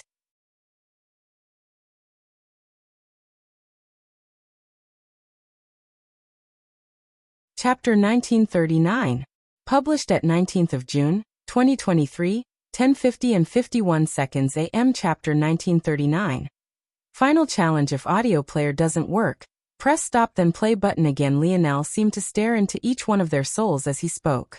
His eyes were almost entirely invisible beneath his visor, and yet just as piercing. The Morales might have been the first to notice, but one after another, the sharp senses of the other ancestors caught up, and they also realized that Lionel was, in fact, wearing a life-grade divine armor. Their pupils constricted one by one, their hearts freezing over. He wasn't just as monstrous as his father, he was a step beyond. No matter how big of a fuss the 4 great families made over bloodlines, it was simply impossible to guarantee the talent of an offspring. More often, what was important was having a large pool of descendants with a similar concentration of blood. By maximizing the number of such individuals, you would always be bound to have talented disciples. This was why, despite the fact Nana wasn't from a strong family branch of the Aderna, she was still given the treatment of one of their supreme geniuses. Even those families had a limit to their nepotism and disdain for those of lower stature, although said limit didn't extend beyond those with the same eye and hair color as them. This was all to say that the power of the parents didn't always guarantee the power of the child. Although there was a correlation, the more powerful the parent, the less likely the child would be able to reach their level even when given sufficient time and more than enough resources.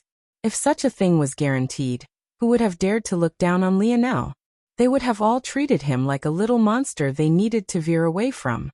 However, not only was this unlikely, Lionel's mother was an unknown variable that could very easily result in a lower bloodline overall.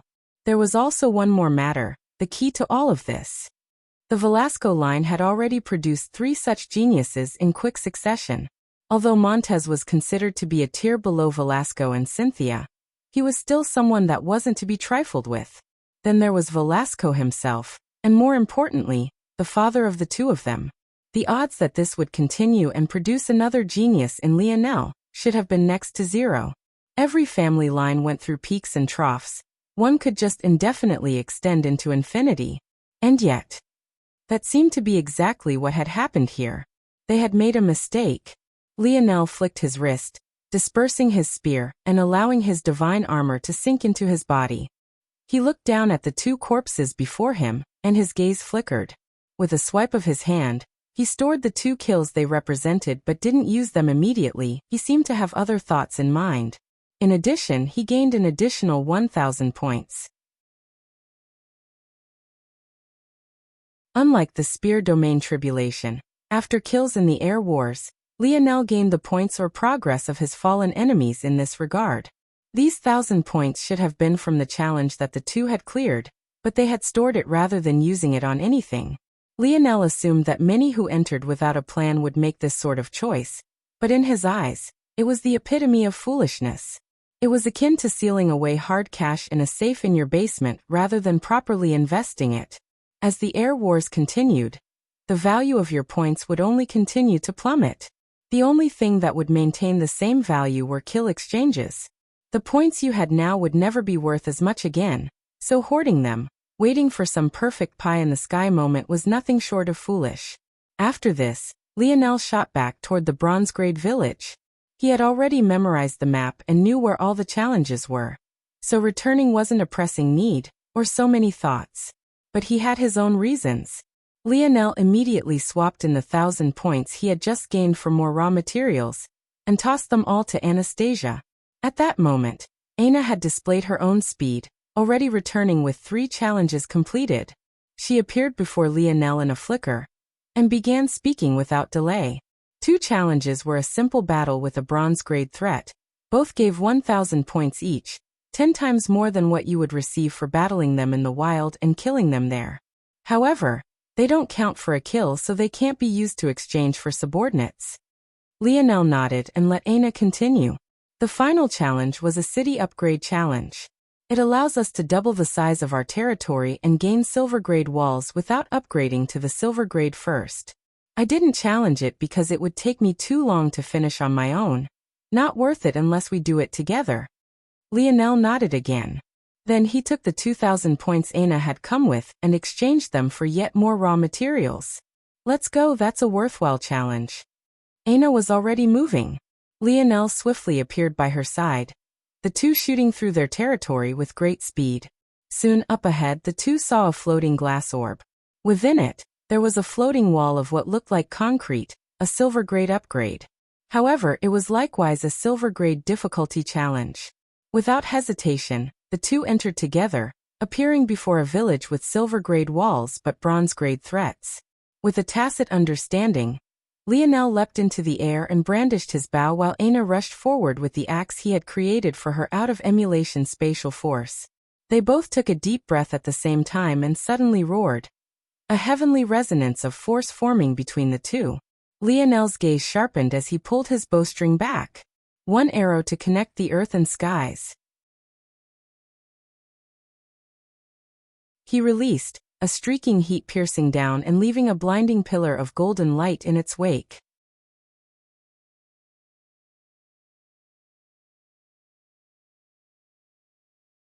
Chapter 1940.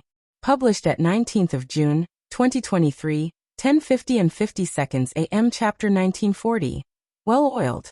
If audio player doesn't work, press stop then play button again. Lionel and Aina swiftly swept through the challenge once the gates collapsed. Although they didn't gain any kill exchanges, the value of the rewards weren't to be scoffed out. Having silver grade walls ahead of time meant that they could access wall upgrade ahead of time, which meant they could form a half-step gold grade wall before even facing the silver grade upgrade challenge. But to Lionel, this was less important than the doubling in territory size. Although it was said to be double, mathematically, it was much more than that. Increasing the radius of their territory from 50 kilometers to 100 kilometers meant that so much more would be within range. The two split up. Lionel returned to the village to use the upgrades they had gained while Aina had set her sights on the last 3 challenges that were within their current territories.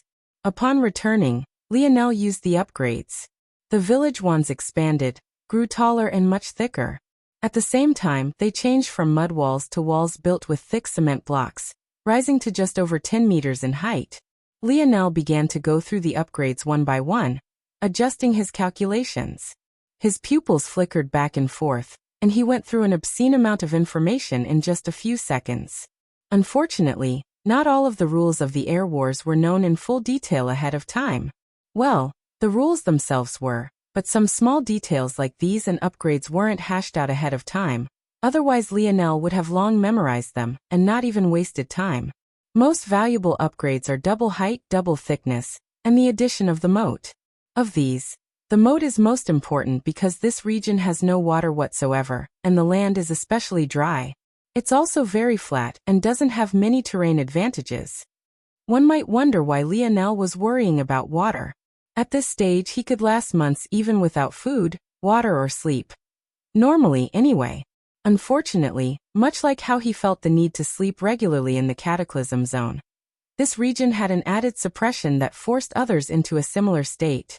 Soon, food and the like would become necessary. For now, The speed of choosing a barren land trumped the future potential troubles that it could bring. However, this wouldn't last forever, so Lionel was already thinking of methods to deal with the issue. And as he had deduced, because of the gamified nature of the air wars, there would be plenty of methods of dealing with this. The total needed for these upgrades is about 20,000, plus what we'll need for the silver grade upgrade, and that places our needs at around 70,000 points right now. There's no easy way to gather that quickly. We'll have to change our strategy after clearing out the region, and look for some dungeons or bosses. If we're lucky. Silver grade challenges were rare at the start of the air wars. The only way to get them to appear and thus gain more points per challenge was to upgrade to a silver grade territory, or to explore the wilderness and hope you stumbled across one by luck.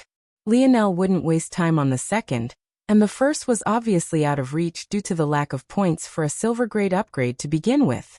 So everything came full circle. Lionel shifted his attention from the upgrade list and scanned the new territory map. Excellent. With a flicker, Lionel vanished and used the same strategy as Aina. He picked out 3 challenges and carved out a path between them. He would start with the simple ones first and leave the more complex ones to last. If the more complex challenges could be completed quickly by him alone, he would move forward and do so. If it required the 2 of them, he would return to the territory and work together with Aina to clear the challenge. If the both of them ran into such a challenge, they would clear both before rinsing and repeating. The silence in the human domain while watching this scene was palpable. Lionel and Aina's movements weren't even the most entertaining, but they were so precise and well-oiled that it was suffocating in its own right. In just half a day, the 2 had cleared 24 challenges while the next closest group didn't even have a dozen despite the fact many were working in groups larger than just a pair by now. Lionel and Aina were supposedly the weakest, they were in the smallest group, and yet they were leagues beyond. After all the challenges in their territory were cleared, Lionel and Aina gained 22,000 points and several other rewards. The mini rewards were mostly related to territory upgrades, including irrigation systems, farms, carefully bred animals, and the like. Lionel's favorite, however, were the 3 outposts they had gained. Outposts could be placed on the outskirts of their territory, and they gain an additional 10 kilometers of range to their territory map. Lionel planted 2, and took the 3rd with him as he and Aina headed toward the final challenge within their territory.